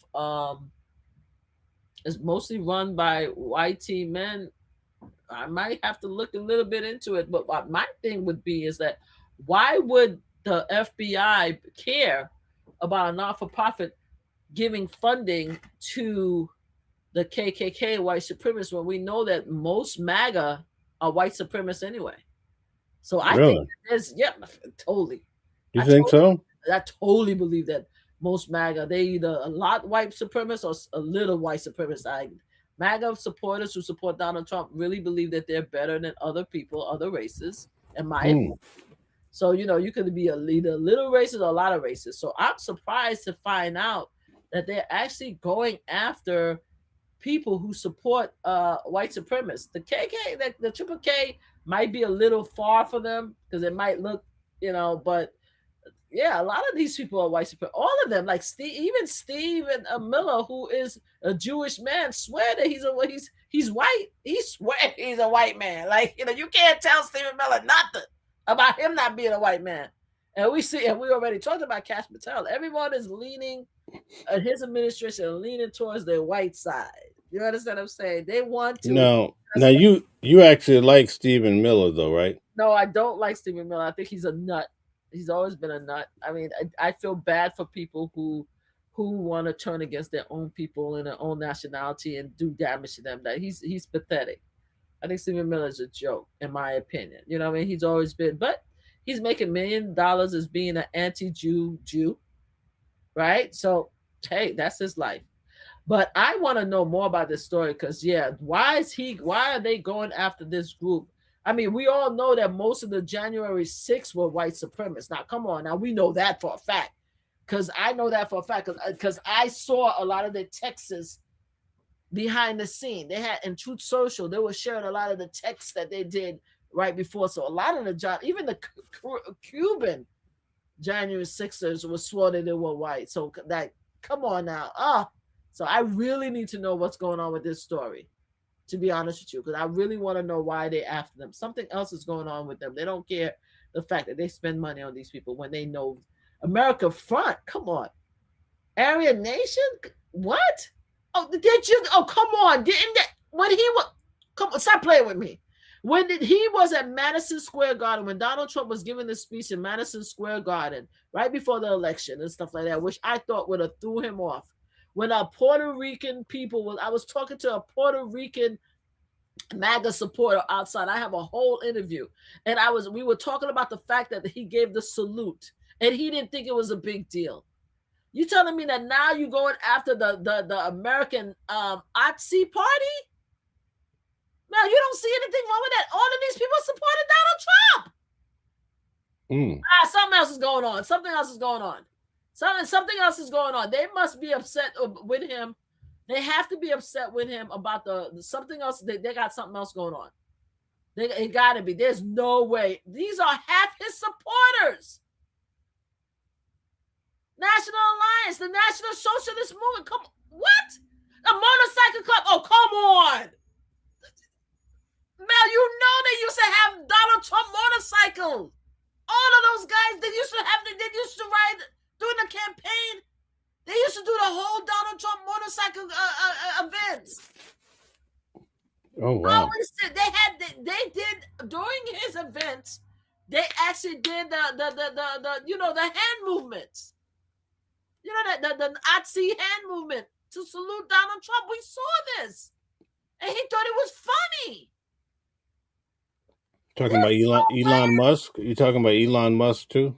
Yes, we were there. He did it at the campaign, at the celebration parties. So you want me to believe that this current administration from 2014 to 2020 is going after this organization?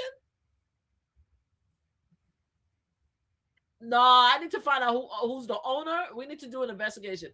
Who's the members of this organization and what's going on with this organization? There's no way.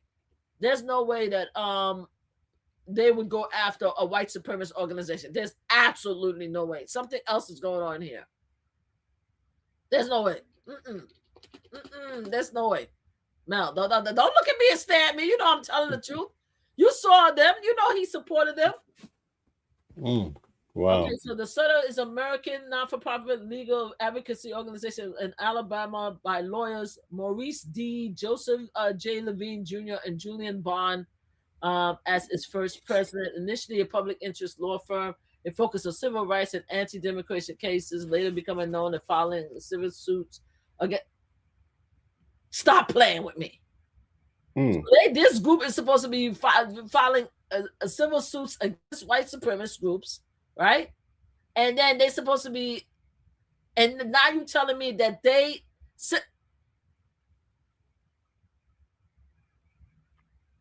I'm supposed to believe this.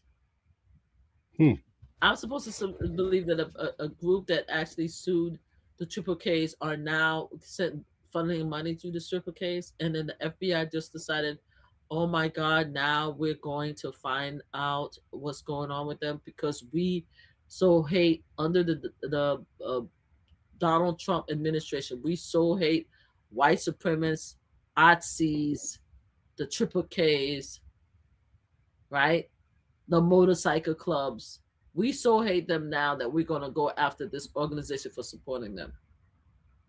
These are key supporters of Donald Trump. These are key groups that helped Donald Trump win the second time around after all the horrible things. You want me to believe that the FBI decided they're going after this group for supporting Donald Trump supporters? Yeah, Kash Patel, Todd Blanche, they're right on it. Wow. Well, let's see what happened next. Apparently, according to the article, they're warning, this organization is warning a lot of non-for-profit organizations. They're saying anybody who fights against these, against Donald Trump's policies need to be careful and watch out because Donald Trump is going after any organization that criticize him. So they're saying there's a reverse. They're saying they're being set up, right? Because they are well known for fighting for civil rights and against these organizations. So they're being set up. And they say they have the funding, financial backing to fight this all the way to court. That's what they're saying. They say that if they think that this is what I read, if they think that they're going to make it easier for Donald Trump to drag them to court, they're going to fight this. So I can't wait to see what happens. I can't wait. I hope too bad it's in Alabama, because if it wasn't in Alabama, we'll be in court now, following behind them. And before we leave, we didn't talk about the Diddy trial. We're waiting for the appeal court to come with a decision to determine whether they're going to send the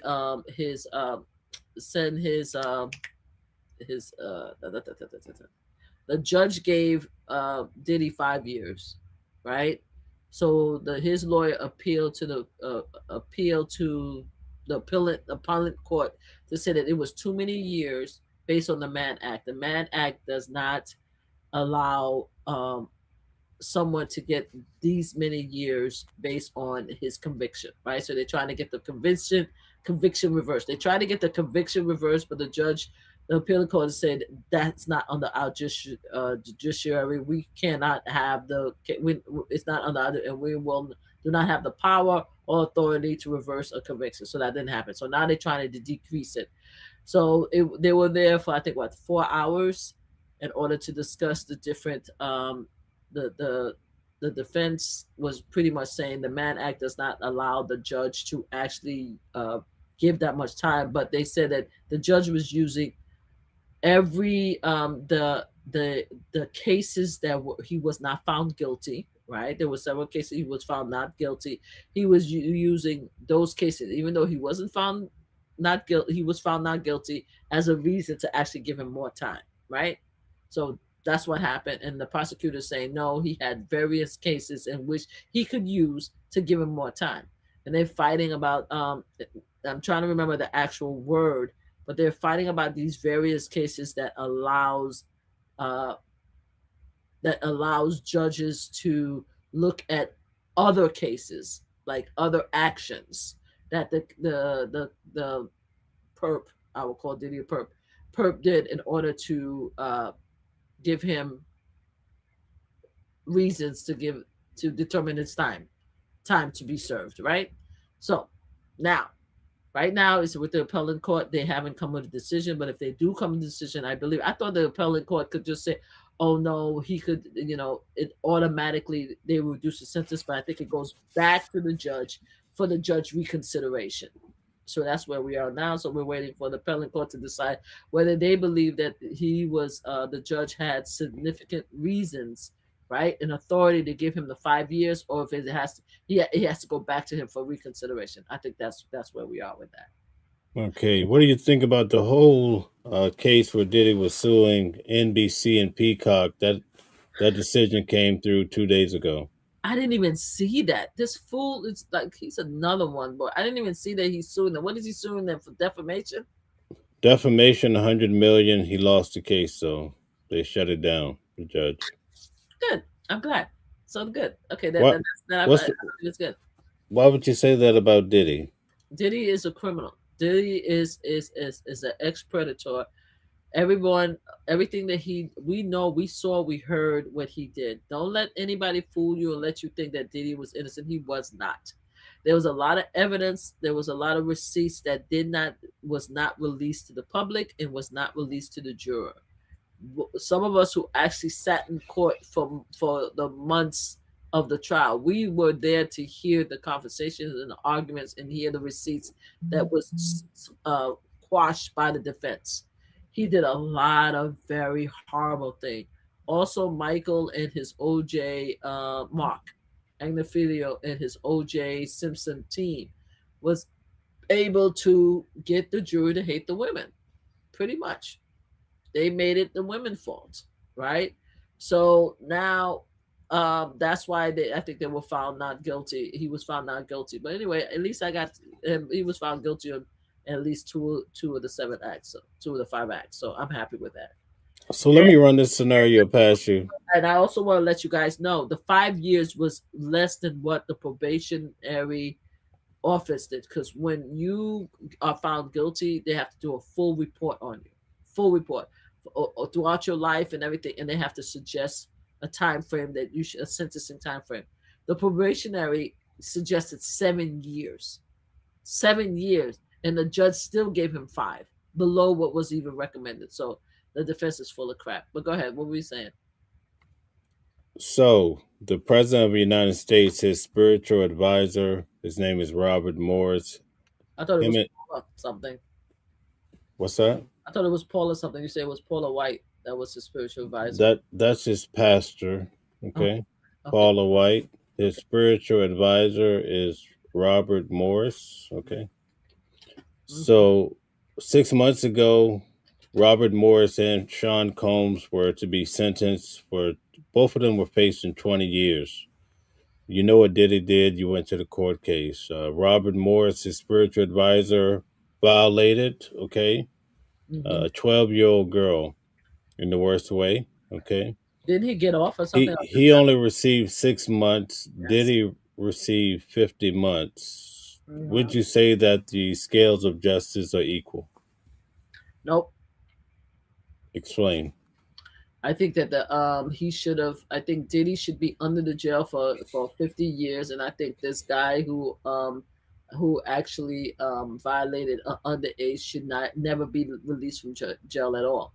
So instead of us arguing the fact, because some people was like, oh, because I met this really wonderful guy that was outside the court, and he felt the fact that he fell away because Diddy, as a black man, did not get a release on bail when any other white male would have gotten released on bail and stuff like that. He felt as black people we should feel offended. I'm like, no, I believe the opposite. I think that the white man should have gotten should not be bailed out, and I believe Diddy shouldn't be bailed out. You see what I'm saying? So I don't care. In regards to Diddy, there's a lot of cases when I feel that there is wrong. The judiciary is against our black folks. I fight that all the time. I fight that my entire life, especially for my sons.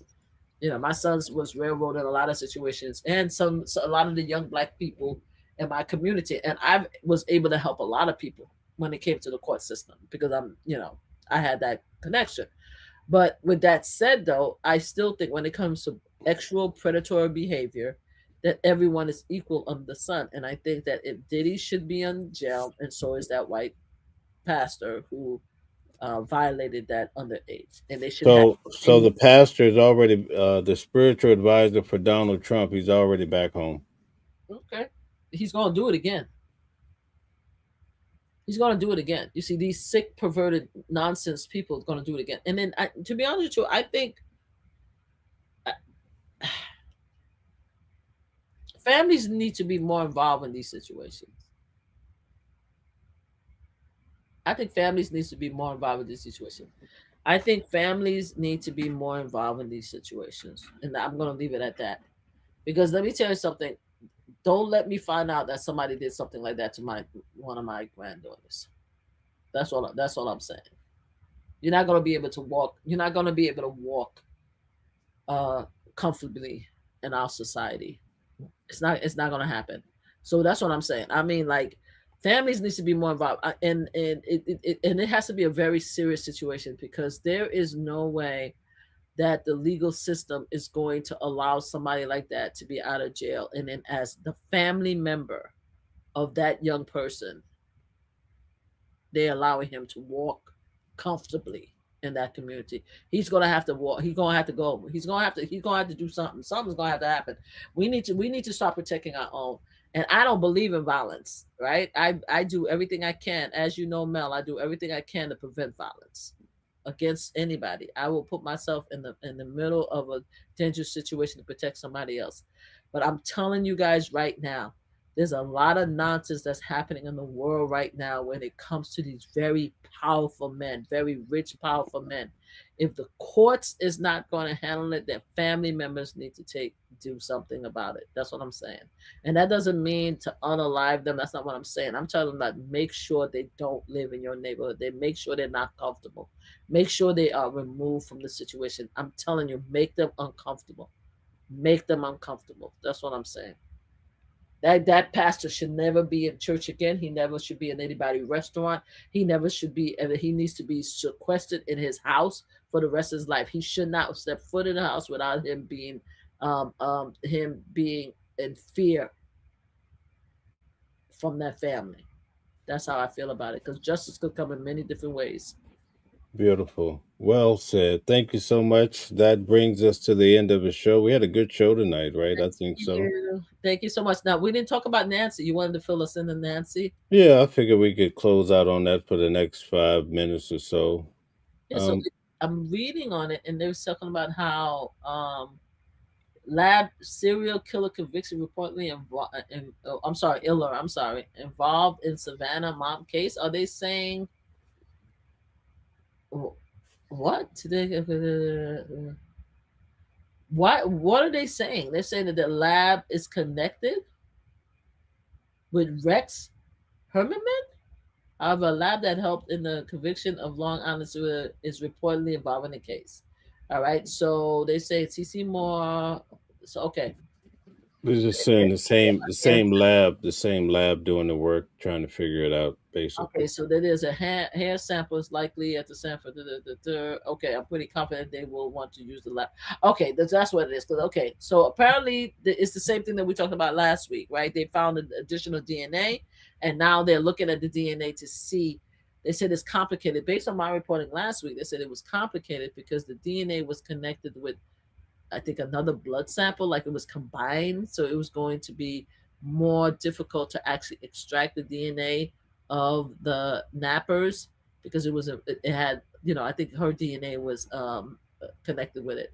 And they said it could either take a week, a month, or a year. So I'm guessing that they're saying that, okay, so the lab that, like you said, the lab that caught Rex Humorman, which is the Long Island area unaliver, is now involved in the case, and they did an amazing job to catch him. So maybe that's what they're trying to do. Okay, that is as of April 21st. Okay, so hopefully they're able to extract the information and we can find out who it was. Yeah, so many people are still stuck on the son-in-law. I'm so shocked by that, you know. I I didn't think it was the son. The son. I didn't hear about the son-in-law. I didn't hear about the son-in-law. I actually heard more about the son. The guy that was with them, right? There was you had the sisters and the brother, right? Those were the three, right? I heard it was more about possibly it was somebody in the family. I did hear it was somebody in the family, and because of the shape of the person, right? It didn't look like a female, it looked like a male. I thought it was more going towards the male member of the family. What? Why did they? Why are they saying it's the son-in-law? Because I did not hear it was the son-in-law at all. Because he was the last person to drop her off. Okay. All right. Okay. And that's just basically on statistics, but you know when I guess the story is just so convoluted. I mean, it's just so crazy that people are saying it had to have been an inside job. So the sheriff Nanos, he came out and said no, the family, everybody has been cleared. Okay. Good. So it's not Um, them. Then it's not. but but you know you still have people saying it was the son-in-law. Yeah, but it's not. I know I've heard it. I have definitely heard that it was a family member. It was an inside job. A lot of people felt it was an inside job, but we don't know. We don't know. I don't think. Unfortunately, I don't think that she's still alive. I just hope that they find out what eventually happened to her, so that Savannah can have peace. I think you mentioned that Savannah left the show abruptly one time. Did they ever tell us why that she left the show? Nope, we never heard a. I haven't heard a precise reason why. Yeah. Nancy Grace had reported basically that they had found someone in Rio that was questioned or detained, but we never heard anything come of it. So I'm not sure what happened. You know. I just think that I'm just curious because I think I mentioned to you like TMZ. I haven't heard TMZ report give additional report, but they did mention that they did believe the letters that came to them that said that the person have information if they pay them, right? And then he was saying to hurry up, I need the money so I could tell you, where she's at. And then after a week, they were like, well, there's no longer an urgency, meaning they implied, according to TMZ, they imply that she's no longer alive. There's no more urgency. But I still, if you still want me, I could still tell you who they are if you send me the money, and they haven't sent the money. So Yeah, in my opinion, I think that all the letters are coming from the same source. That's mhm. just my opinion. Based on, I think the person is changing the narrative, first person, third, whatever they're doing. It's the same individual. That's just my opinion, though. Yeah, so may she finds the answers to what happened to her mom. It is horribly sad. Whatever happened to the other lady, the other woman that looked just like her, that remind me of the napping, the one that you showed Right. us. Whatever happened to that case? Still missing. There's not a lot about her case known because she doesn't have that celebrity element, but That's, she's still missing. she looks so. You know what's crazy about the Nancy Guthrie case is that the person who did this, they were extremely lucky from the fact that her Nest camera wasn't working. And when you think about it, when the son-in-law dropped her off, I was talking about it last night when he dropped her off, because she has the half moon driveway in front, but then it veers off to the right and goes around to her garage. There's a camera on the pool house. There's actually two cameras, but one that actually points right down. It would have shown when the son-in-law dropped her off. Okay. And if there's no footage, you know, you would think we would be able to see Nancy being dropped off. We don't have anything like that. It just seems so strange to me. Also, they said that there was some, she had cameras inside the home. Maybe they're withholding that information, but I'm just saying, you would think we would have more. We're 80 some days out now. I mean, yes, I think it would be more. I mean, I don't think they. I still say I don't think they care enough about this case because it's not one of the MAGA's family members. That's just me. You know me. I'm like, I think if it was one of the MAGA's family members, they would have found her already. But that's just me. I could be wrong.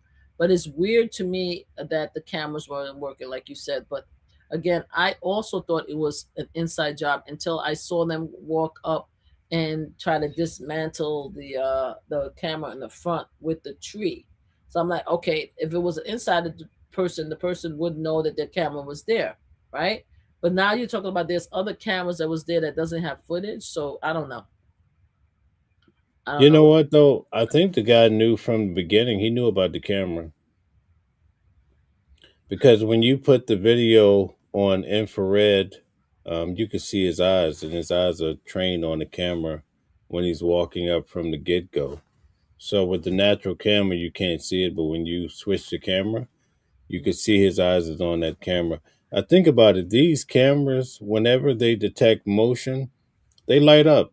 Even the Nest camera, and you'll see the Nest camera is even more prominent than the Ring because it'll start rotating. So Yep. there's no doubt about it. It's not like that camera is sitting there like a little owl and quiet. No, it's very active. So, Well, um, I definitely think that he saw the camera, but I'm just saying if an inside job, they would have known the camera was there already and they would have been prepared. That's what I'm saying. yeah, but whoever walked up, I'm saying, I think they knew about the camera. I think that it was more of a staging. I think this was a part of the plan. Mm. Okay, that's interesting. Because last night I was explaining, do you have to go? Because I don't want to keep you beyond your time. No, I'm good. Okay. All right. So when I was out there, boots on the ground, I heard several things. Number one, before I went out there for over a week, I always thought that these letters were written by someone in Africa, China, just somebody just, jumping on the bandwagon. But when I went out there and I saw a lot of the facts unfold, I began to realize that those letters came from whoever took Nancy. There's some ingredients in the letter. For instance, it said that her white Apple watch was at the foot of the bed, that the floodlight around the back of the house was broken. And then later we started to hear these type of details come out, and they said, well, this could have happened on January the 11th.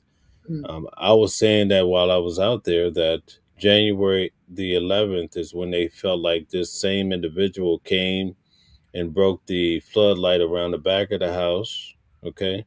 Mhm. So, uh, some of the other details that I heard is that there was a broken lamp inside the door. This is while I was there. I heard that you see the blood trail outside the door, Mhm. that it was equally distributed inside the door, right? We didn't hear that until later on. And then also you had Savannah came back and confirmed what I had said when I was there, that the first two letters she felt like came from the kidnapper.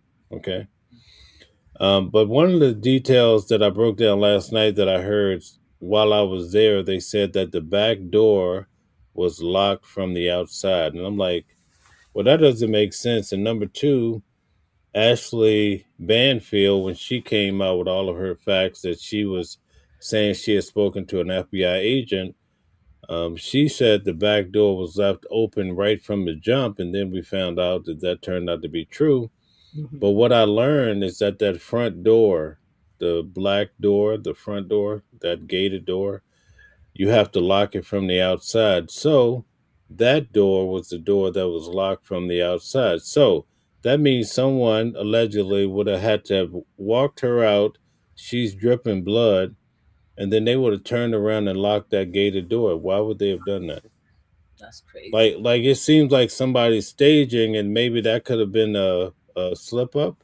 But why would a kidnapper that's time is of the essence turn around and do that? It's like they're used to it. It's like what's the thing called? It's like what is it, when you're used to doing something that you used to locking the door, right? It's instinct. It's instinct, right? It's like like when you leave, you pull the door and lock it, So it could have been wow, that's crazy. Because there's no reason why the person would lock the door. How do they have the key to lock the door? Well, see, so here we go. Since you have time, let's look at it because last night I was so tired I couldn't. I'm tired now, really. Sorry. But anyway, let's look at it, okay? Okay. At 1:47, the camera is disconnected. Mm-hmm. There's rumors, I haven't seen it officially, that her pacemaker spiked at either 2 a.m. or 2:10. I've heard those two times, right? And then also at 2:28, her pacemaker disconnects from her cell phone. Okay. Now, Thank you. from Repetitive. from Hey, what's Slick that? Rick. My friend Slick Rick is here. Oh, okay. All Slick Rick right. is called repetitive motion. Hey, Slick Rick. Thank you for being here. Go ahead. Okay, so we know that the garage door goes up the night before when she's returned home by her son-in-law. Okay. Mhm. From what we understand is that the garage door was up 2 minutes. We don't know if he pulled the car into the garage because the camera was right there, but we haven't been blessed with the footage or not even a description that, hey, we saw her, he drove her in. Like all of this, the door went up in 2 minutes. You have a lady, the neighbor said that when she would walk to the mailbox, it would take her quite some time. She's bending over with a cane.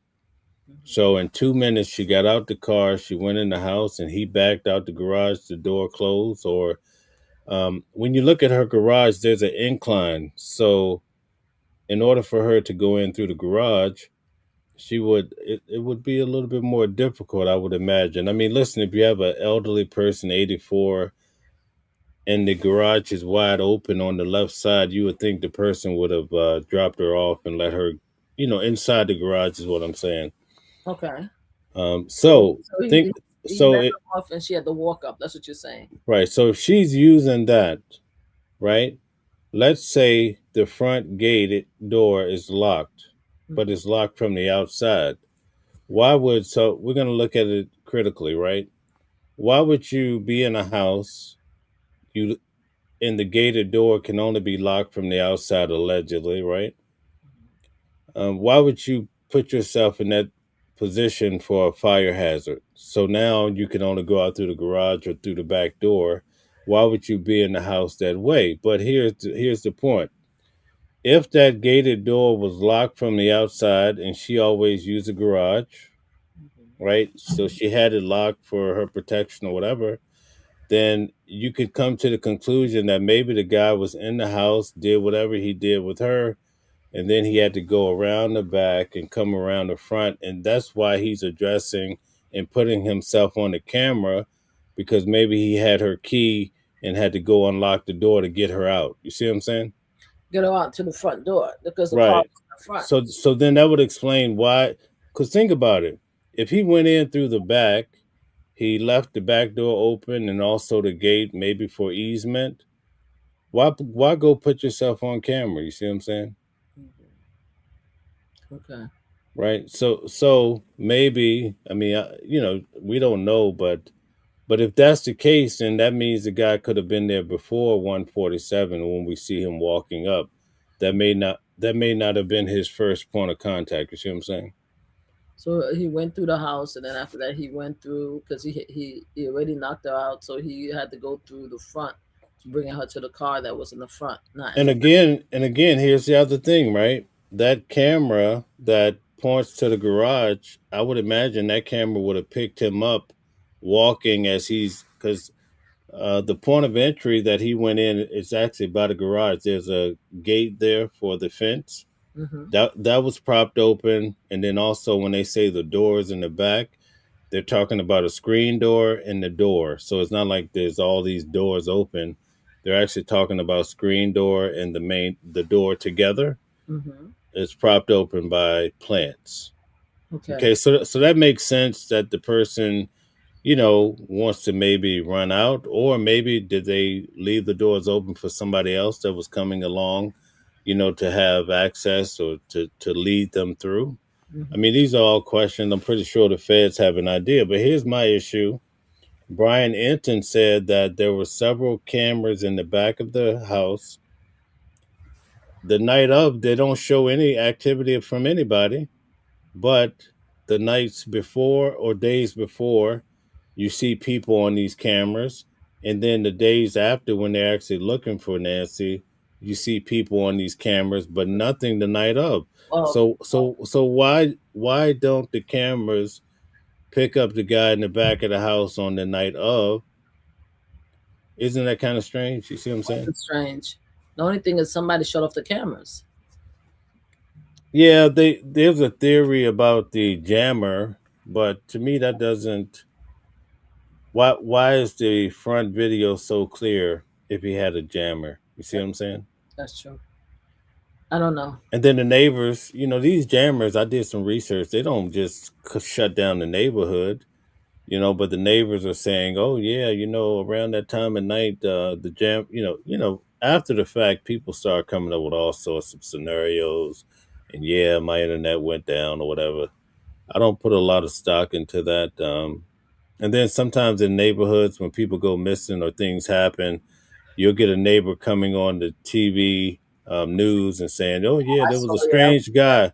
I saw this guy. He had on a pink shirt." You know what I mean? Like, They want to be I, part of I'm it. not. I'm not saying it didn't happen, but I get a little suspicious. When people and then they come on TV and they have this whole storyline of what they saw, right? It's true. It's true.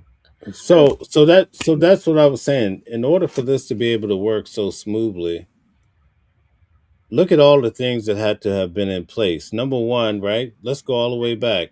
Her dog died wow. back in December. They say that could be off a little bit. Okay. So that's a key ingredient because if her dog was still living, With a she bottle. she probably would have been alerted because this guy's moving slowly. He's doing things, but if that dog is, you Yeah, know with what I the mean? bottle and stuff like that. Yep. Okay, so the dog died. That's in hit. We'll give him a point for that. The dog dies, right? So that's a key ingredient. The camera on side of the house, the main camera he was able to shut down. She didn't have a nest plan. Give him another check for that. Like, what are the chances of that? And how would he have known that ahead of time? Mm-hmm. Right? What was that a factor? Even still, he didn't cover his mouth. He didn't cover his eyes. When you go to the airport nowadays, I fly so much. What they're doing, they're taking photos of your eyes. I'm pretty Yeah. sure Yep. the They can cover technology. it So up. why would you risk? Look, he's looking right into the camera, right? Yep. Okay. Mm-hmm. Originally, we heard there's no DNA. Then we heard, oh, there's mixed DNA. Now all of a sudden, we're hearing that there's a hair, but Mm-hmm. still, we don't have any conclusive idea of well, like what's really going on in regards to this guy, right? Yep. So there's just so many different moving parts. Even the way the next day materialized and how long it took for them to even realize that she's Missing. missing, Mm-hmm. right? So there's a lot of things that are just working in the favor of the Of the people or the protectors. Yep. person that took her. Mm-hmm. It almost make you think it's an inside job. That's what I'm saying. A lot of people are saying that it's an inside job, but I don't know if the you see. I have no trust in the FBI, so I just gonna have to. We just gonna have to wait and see what happens because the FBI to me should already have this case wrapped up, like in my opinion. But of course, we have situations where people disappear and we never find out what happened to them, right? We know this, okay?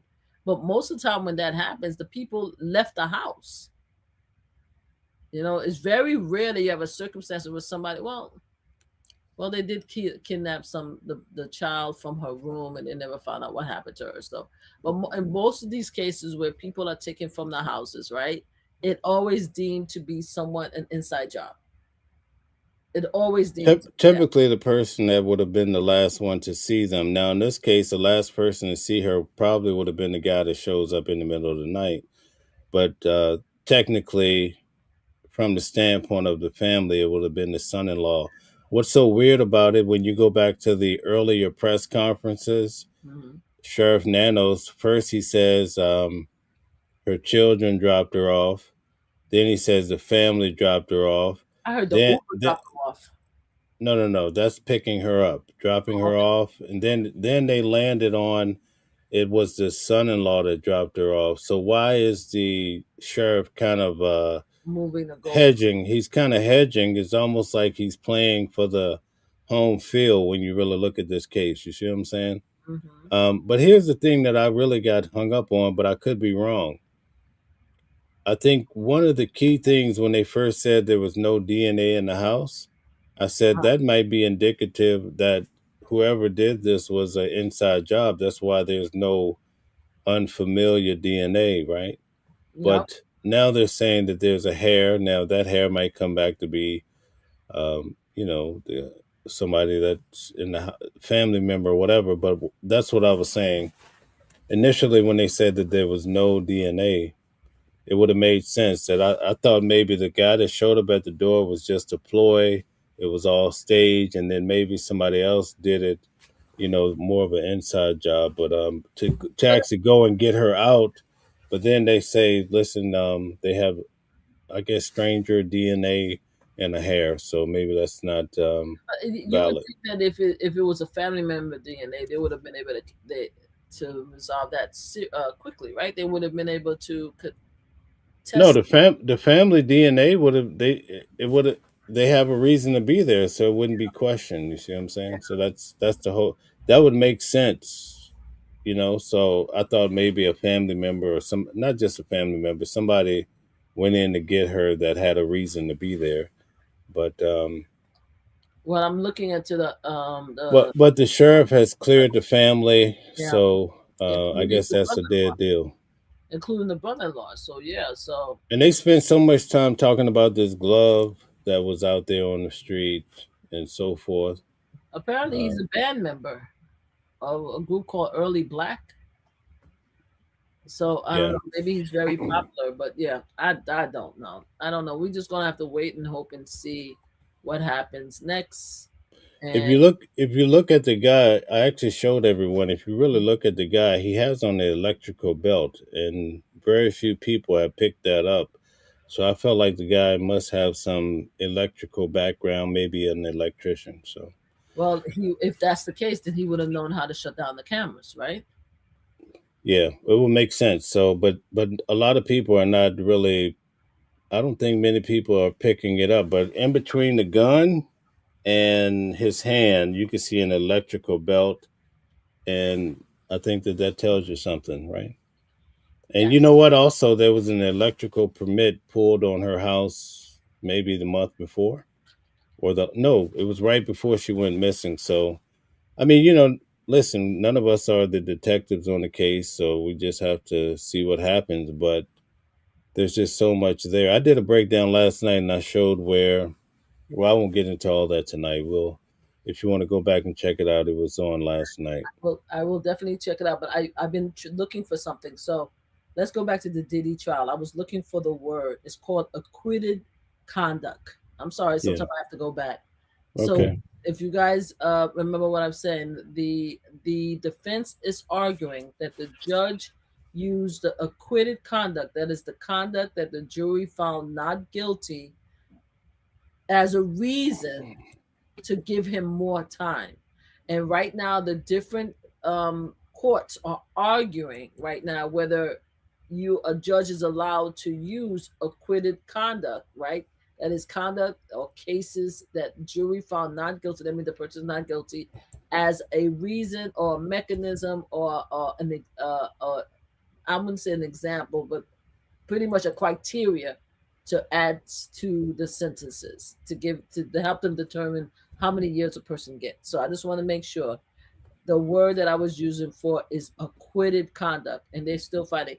Now, the judge for the Diddy trial listed several cases in which the courts said that he could use, for example, different actions, right, in a case, even in the when it's acquitted, but different actions. For example, one of the things he used was the fact that after Cassie, right, after Cassie did the lawsuit, and he was found, we saw the video. It was after the lawsuit that the prosecutor decided that they were going to um, arraign him, right, for his conduct, right. So he already knew he was in trouble, right. So he should have been in his best behavior after that. After they said that they was going to have a case against him, he should have been in best behavior. But then that happened, that incident. The video came out in November. They decided to charge him in January. Even in that case, he had a horrible incident physical abusive incident with Jane in July of the following year, right? So the jury acquitted him allegedly from all the actions that they said against the women, right? So now they're saying that the judge used everything else, meaning the the traveling of the women and everything like that, and all of the traveling and everything was based on his relationship with the two women. So once the jury decided the women was lying because they found him innocent, the judge shouldn't have used any example, meaning the elevator video, the fight with Jane, any example. He should not have used any of that to add to Diddy's sentencing, and the judge disagreed, because the judge is saying that you showed to be a violent person. You showed that you did not care. You did this and that, even when you knew there was a case. You were under arrest, even though you knew there was a possible trial. You still continue to do that action. As a result of that, I'm taking everything into consideration. Also, the probationary unit took all of that into consideration. They gave you 7 years. I'm not going to give you 7 years. I'm going to give you 5. Now, his defense is saying that with the Mann Act and this level, the most time they got was 1.5 to 3 years. And he thinks that the judge should not have used any of the acquitted examples, anything that had anything to do with the women, the fighting, the arguing, the elevator, anything should not have been considered, used, discussed, because the judge really went into detail of why he's giving Diddy. Because he said, even though you did this, but that's the thing that the appellate court was saying, and the defense try to accuse the judge for lying, because the judge says, even though you did that, I would have still give you the same time. That's what the judge said. Even though you did that, even though the law allows me to do this and that, even though I still will give you the same time. But they're saying that, oh, that's a lie. He still used the acquitted actions, right, to make his determination. The prosecutor was like, well, technically he said he didn't, but if he did, he could have, right? So I just want to make sure, look up acquitted actions. That's what everybody's fighting about. All right, thank you. Sorry about that. I just wanted to come back and make sure I got that in. All right, very good. Anything else on Nancy Guthrie before we go? No, I wish her. I don't think Nancy's still here. Apologies. I think that I'll be very surprised if she's still, still living. I just hope that the family find out exactly what happened, and whatever happened to her, the person is brought to justice. Right. Yeah. So, I want to show you that. Well, no, it's too late. I don't want to keep it any longer. I'll show it next time around. What are you going to show me? I wanted to show you my theory from last night. Give me 1 second, if I could even find it. Oh man, what did I do with it? Still have people here. As long as people are here, they still want to hear. Yeah, I don't know if I could find it. What did I put it under? Okay, here we go. So let me see. I have to explain it first. Okay. Okay, so first I'm going to show you guys this video just to show you what's happening out there on the West Coast. I'm going to get to the craziest story, though, I think, of the week. All this is crazy, right? But there was a home invasion that just happened. $11 million in crypto stolen in San Francisco. Mm-hmm. Now, when you realize who this is tied to, it's super sketchy. So the ex-boyfriend of OpenAI, Sam Altman, was the victim of this heist. Armed robbers posing as UPS workers knocked on the door of his San Francisco home, forced their way in, tied him up, and made him transfer $11 million in crypto. And it was all caught on his Ring doorbell. Let's watch this. Yes, I have a pack for Joshua from Sanford. Notice how the guy has gloves on similar to Nancy. The guy that took Nancy, he's trying to obstruct his face, very similar. Okay. All of this is key to this. Community Plus, UPS partner. Sound black. Did you say partner? That's a sign right there. So specific, right? UPS community partner? Yeah, nope. Don't answer the door, dude. I know. This made me want to get a Ring doorbell camera here. Fully gloved in San Francisco? Mm-hmm. Nope. With the hood up. Yeah, no. Yeah. If you see why are you opening the door, dude? What are you doing? I never open the door for people. I'm the worst.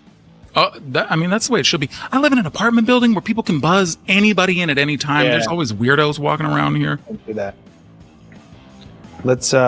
want to skip a little. There we go. So Yeah. look at this. Joshua? Yeah. This is scary though. As Oh, my fault. Yeah, so he's just asking him for a pen. He's like, "Oh, I forgot my pen." Do you just sign for this?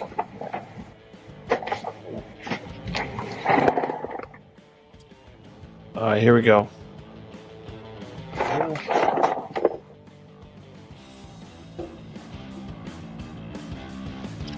Damn. Do you have a pen? I gotta look for one. You got a pen? Yeah, I got you. And that's Zen. where he forces it. Yeah. That's where he throws him on the ground and pistol whips him. Yeah. Crazy stuff here. Okay, so I played this video to show that out west, there's this epidemic where these gang members are, their main goal is to go after Bitcoin, right? And so my argument here is that maybe this wasn't really about Nancy, it wasn't about Savannah, it was more about Bitcoin. And so Bitcoin is the object, and then you're trying to find ways to get more Bitcoin. So I'm going to show you what happened on the same day Nancy went missing. Well, Okay. she went missing on February the 1st, okay? Mm-hmm. But the feds have already said that the night before, they felt like the perp was actually out there putting everything together, prepping. So the night before is when this story that I'm about to share actually happened. So this is happening the same, pretty much almost the same time as Nancy is going missing. These two teens from California, Mm-hmm. they have some unknown individuals, two individuals, prod them, give them $1,000 each to go down to Arizona, right, not far from Nancy, Mm-hmm. and they beat this couple, and they go to their house to get $66 million. Okay, so they're after Bitcoin. They go to this couple's home on the same day, same day, pretty much as Nancy Guthrie, trying to get Bitcoin. So that's the key here. So my argument is maybe this is more about these gangs, because one of the common denominators here is that people are saying is that whoever showed up at the door is not the same person that's probably writing the letters. So based on this theory, if you have individuals probably in another country, because that's why they want Bitcoin, because the Bitcoin is so, international, right? Mm-hmm. And they're hiring local perps to go in and do the legwork. So let's take a look at this video, and you'll see what I'm trying to put together here. So let me show you this.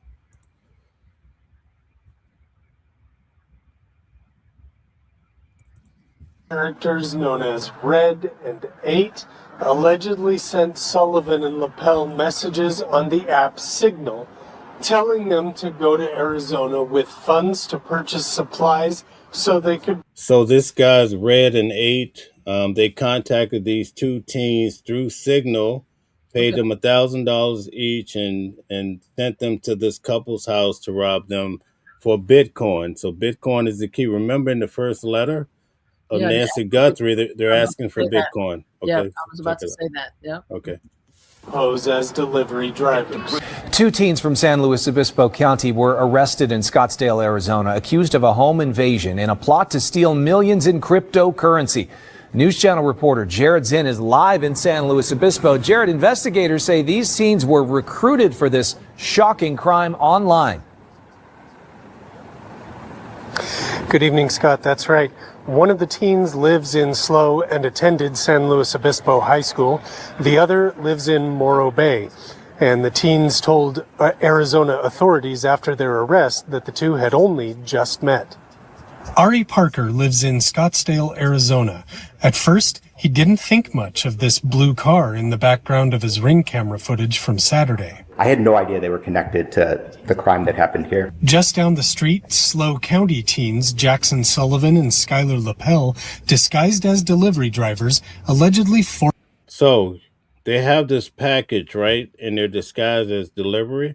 Yes. There's a mysterious package that shows up at Nancy Guthrie's door. And it's actually when I think Brian Enton films The Blood, you see this package there. So it just makes you wonder. We haven't heard any explanation.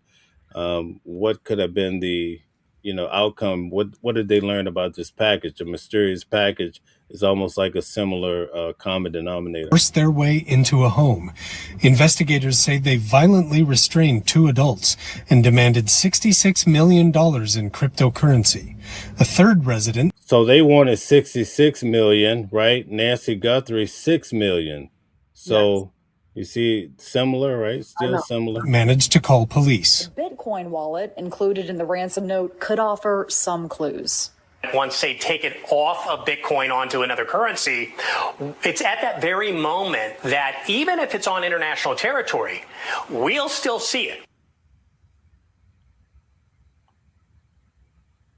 Okay, so the thing about Bitcoin is that somebody could be sitting in another country or they could be sitting in your backyard, but it makes it easy to, maneuver the money, right? So let me show you this other one here. Let's go. We'll just cover a few more. Let's see what this one is. Worker disguises, a 3D printed gun, and a special phone. 3D printed gun, right? This mysterious gun that shows up with the guy at Nancy Guthrie. These guys, they bought all their items at Amazon. Okay, all right. Used to take cryptocurrency. All laid out in these newly obtained court documents. A plan Scottsdale police say was carried out by 2 California teenagers, 17-year-old Jackson Sullivan and 16-year-old Skylar LaPale. So let's break this down really quick, right? Let's take these 2 teens and put them in the place of Nancy Guthrie's abduction, right? Although they didn't have anything to do with it, it happens at the same day. So these guys are locked up at the time when it happens that night with Nancy Guthrie. So basically, it's only hours apart that this is happening, right? So it makes you wonder, how could this is a strange coincidence, right? Mm-hmm. Now, in the letter, Harvey from TMZ says, once the ransom is paid, there's a 12-hour window the individuals that took her needed to get her back to Tucson. Okay, now keep in mind, these guys travel 600 miles. So it could have been a similar situation. Another question that a lot of the law enforcement has been asking is, why is this guy showing up on Saturday nights? He showed up on January the 11th, January the 24th, January the 31st, right? It would make sense if the person lives far away, has a normal life during the week, and then on the weekend, right, that's when they can break away, drive 200, 300 miles to come check out her place, go back home, come back the next weekend. You see what I'm saying? Yeah. So more information seems to be jiving. It could be a stretch, but I'm just saying it's something that should be looked into. Are both being charged as adults, facing charges from kidnapping to aggravated robbery. The documents claim both teens drove from California to Scottsdale, where they were reportedly told a couple there had $66 million in crypto. Buying zip ties, duct tape, and uniforms off Amazon, they went to the home on January 31st. These guys have backpacks, and you see now they have a lot of things that go in your backpack to go and pull this off, right? When these guys get arrested, they run out the back door and they're able to go to their car. Now, one of the key details is that they were on the phone with these other guys that were coaching them through this entire event. Wow. Okay, so somebody's coaching them, saying do this, do that. When this couple, their son was upstairs and these teens didn't realize it. He called the police. The police get there. They run through the back. Now, keep in mind, if somebody's coaching them, remember Nancy Guthrie, the back doors are all left open, so the person could easily run out.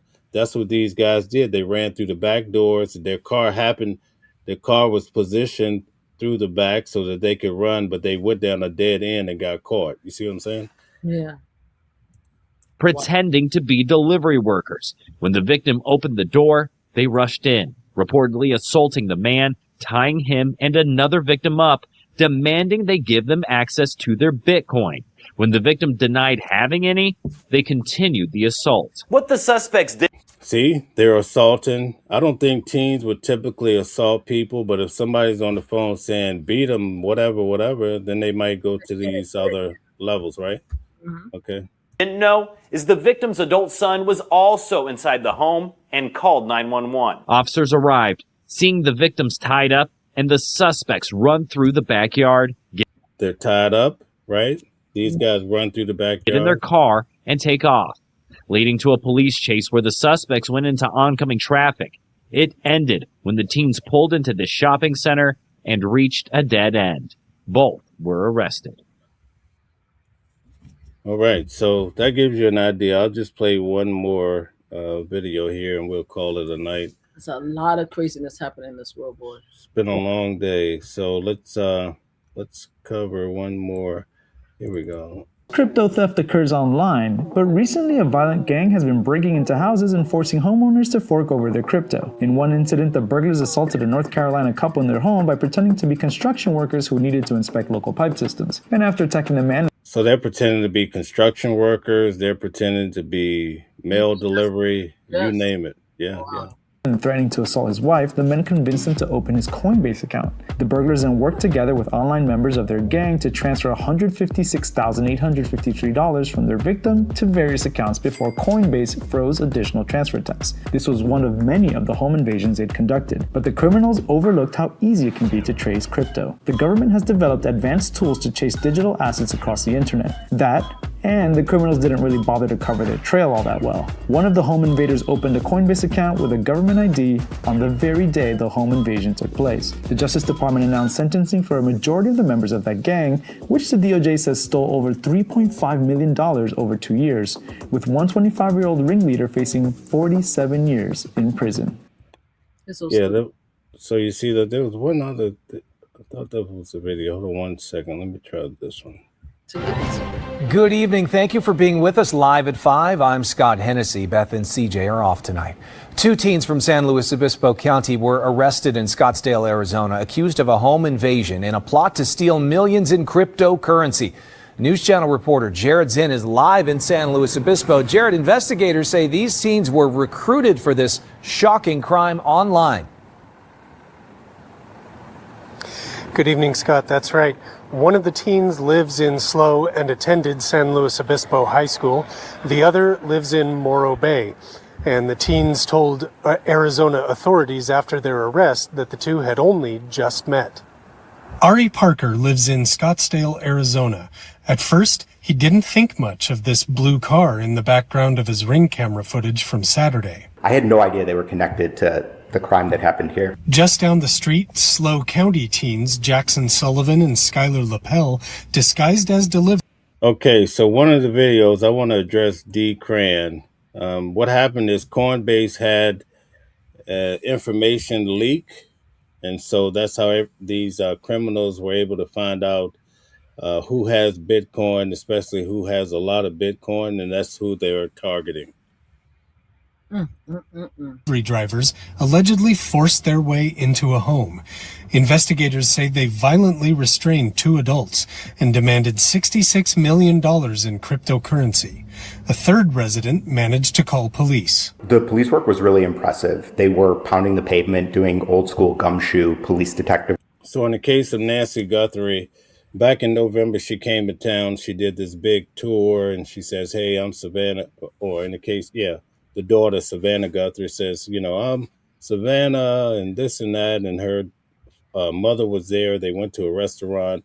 So it brought a lot of attention to both of them. So this could have been a indicator of what they could have had. And then shortly after that on Google, I think they said there was 2 searches. The first search was how much money did Savannah have? And the second one was where did her mother live? So even if there's a third party individual that's guiding this whole thing, they're contacting these local guys, whichever way they're doing it.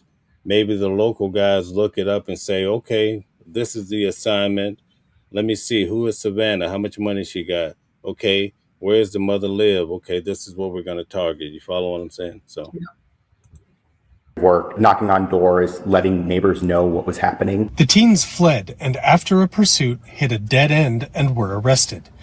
Once in custody, the teens told Arizona authorities they had only just met each other. Many of them have lived here for 15, 20 years, and they mentioned that this is the first time they could remember something like this happening. Unidentified characters known as Red and 8 allegedly sent Sullivan and Lapel messages on the app Signal, telling them to go to Arizona with funds to purchase supplies so they could pose as delivery drivers. It's certainly eye-opening, and it's also incredible the way that different pieces of evidence will be pieced together. Officials at San Luis Obispo High School have confirmed that Jackson Sullivan was a student. From what we can gather online, he played sports and wrote articles for the student newspaper. Okay, so there you have it. And then this is the final one right here. I'll just play that. I don't think regular I played kids. They're getting regular kids. Who is it?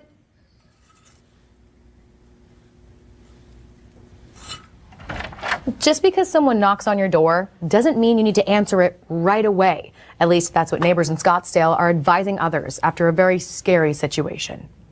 A Scottsdale neighborhood in disbelief. I've been here quite a long time and nothing like this has ever happened. 32 years. That's how long this neighbor, who didn't want to give us his name, has lived in this quiet community along 96th Street and Sweetwater Ave. His house just 2 doors down from where the attack happened. I'm not sure if it was a targeted incident or random or what. 2 teens are accused of dressing up as delivery drivers, knocking on the front door of this home once the door was open. You notice how everybody was saying even the sheriff was Nancy Guthrie targeted, so they're using the same terminology here, targeted. Police say they forced their way in, attacking the people inside. Investigators have identified the 2 suspects as 16-year-old Skylar LaPale and 17-year-old Jackson Sullivan. Police are recommending both teens be charged as adults. Police got to the scene fairly quick as the attack was happening. Investigators say officers heard a woman screaming and saw one of the suspects struggling with the man. At that point, the teens raced out of the back of the home. Police say they hopped in a car and sped off. Officers caught. So you see with Nancy Guthrie, the person would have been able to, if the police came, would have been able to run right out the back. So seem to have some similarities, probably have nothing to do with it, but it's just a idea. But at any rate, it's been great to have this show. We've gone for a long time tonight. Thank you so much for including and giving us this information. Every time you come on, there's a new idea when it comes to the Nancy Guthrie, new evidence. So that's amazing. Now, do you think that the front of that house is kind of similar to Nancy Guthrie house? When you look at the picture, is there any similarity with that? A little bit, yeah. But wow, they're turning a lot of these young people into criminals. So yeah, it's a lot going on. But thank you so much for showing us, and I will keep an eye on a Nancy Guthrie story, and I'm waiting to see what the DNA come out with. That's what I'm waiting for. All right, thank you for being here tonight. You want to close out with some parting words? Thank you everybody for being here. Please like. Did we get to 100 likes? If we didn't, please help us get to 100 likes. If not tonight, tomorrow, please watch. And thank you everybody for being here. It's been a very interesting show, as always. Thank you for being here.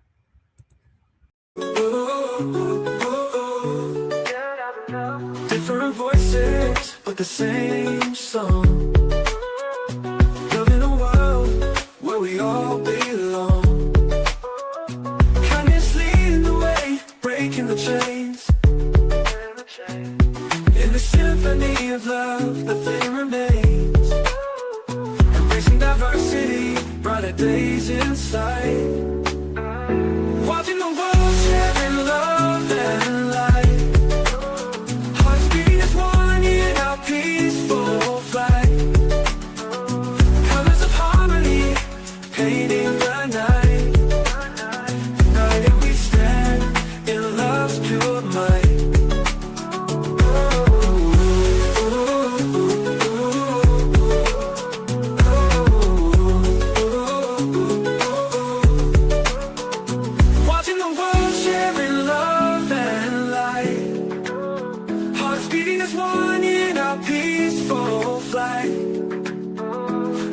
Of harmony, painting the night. United we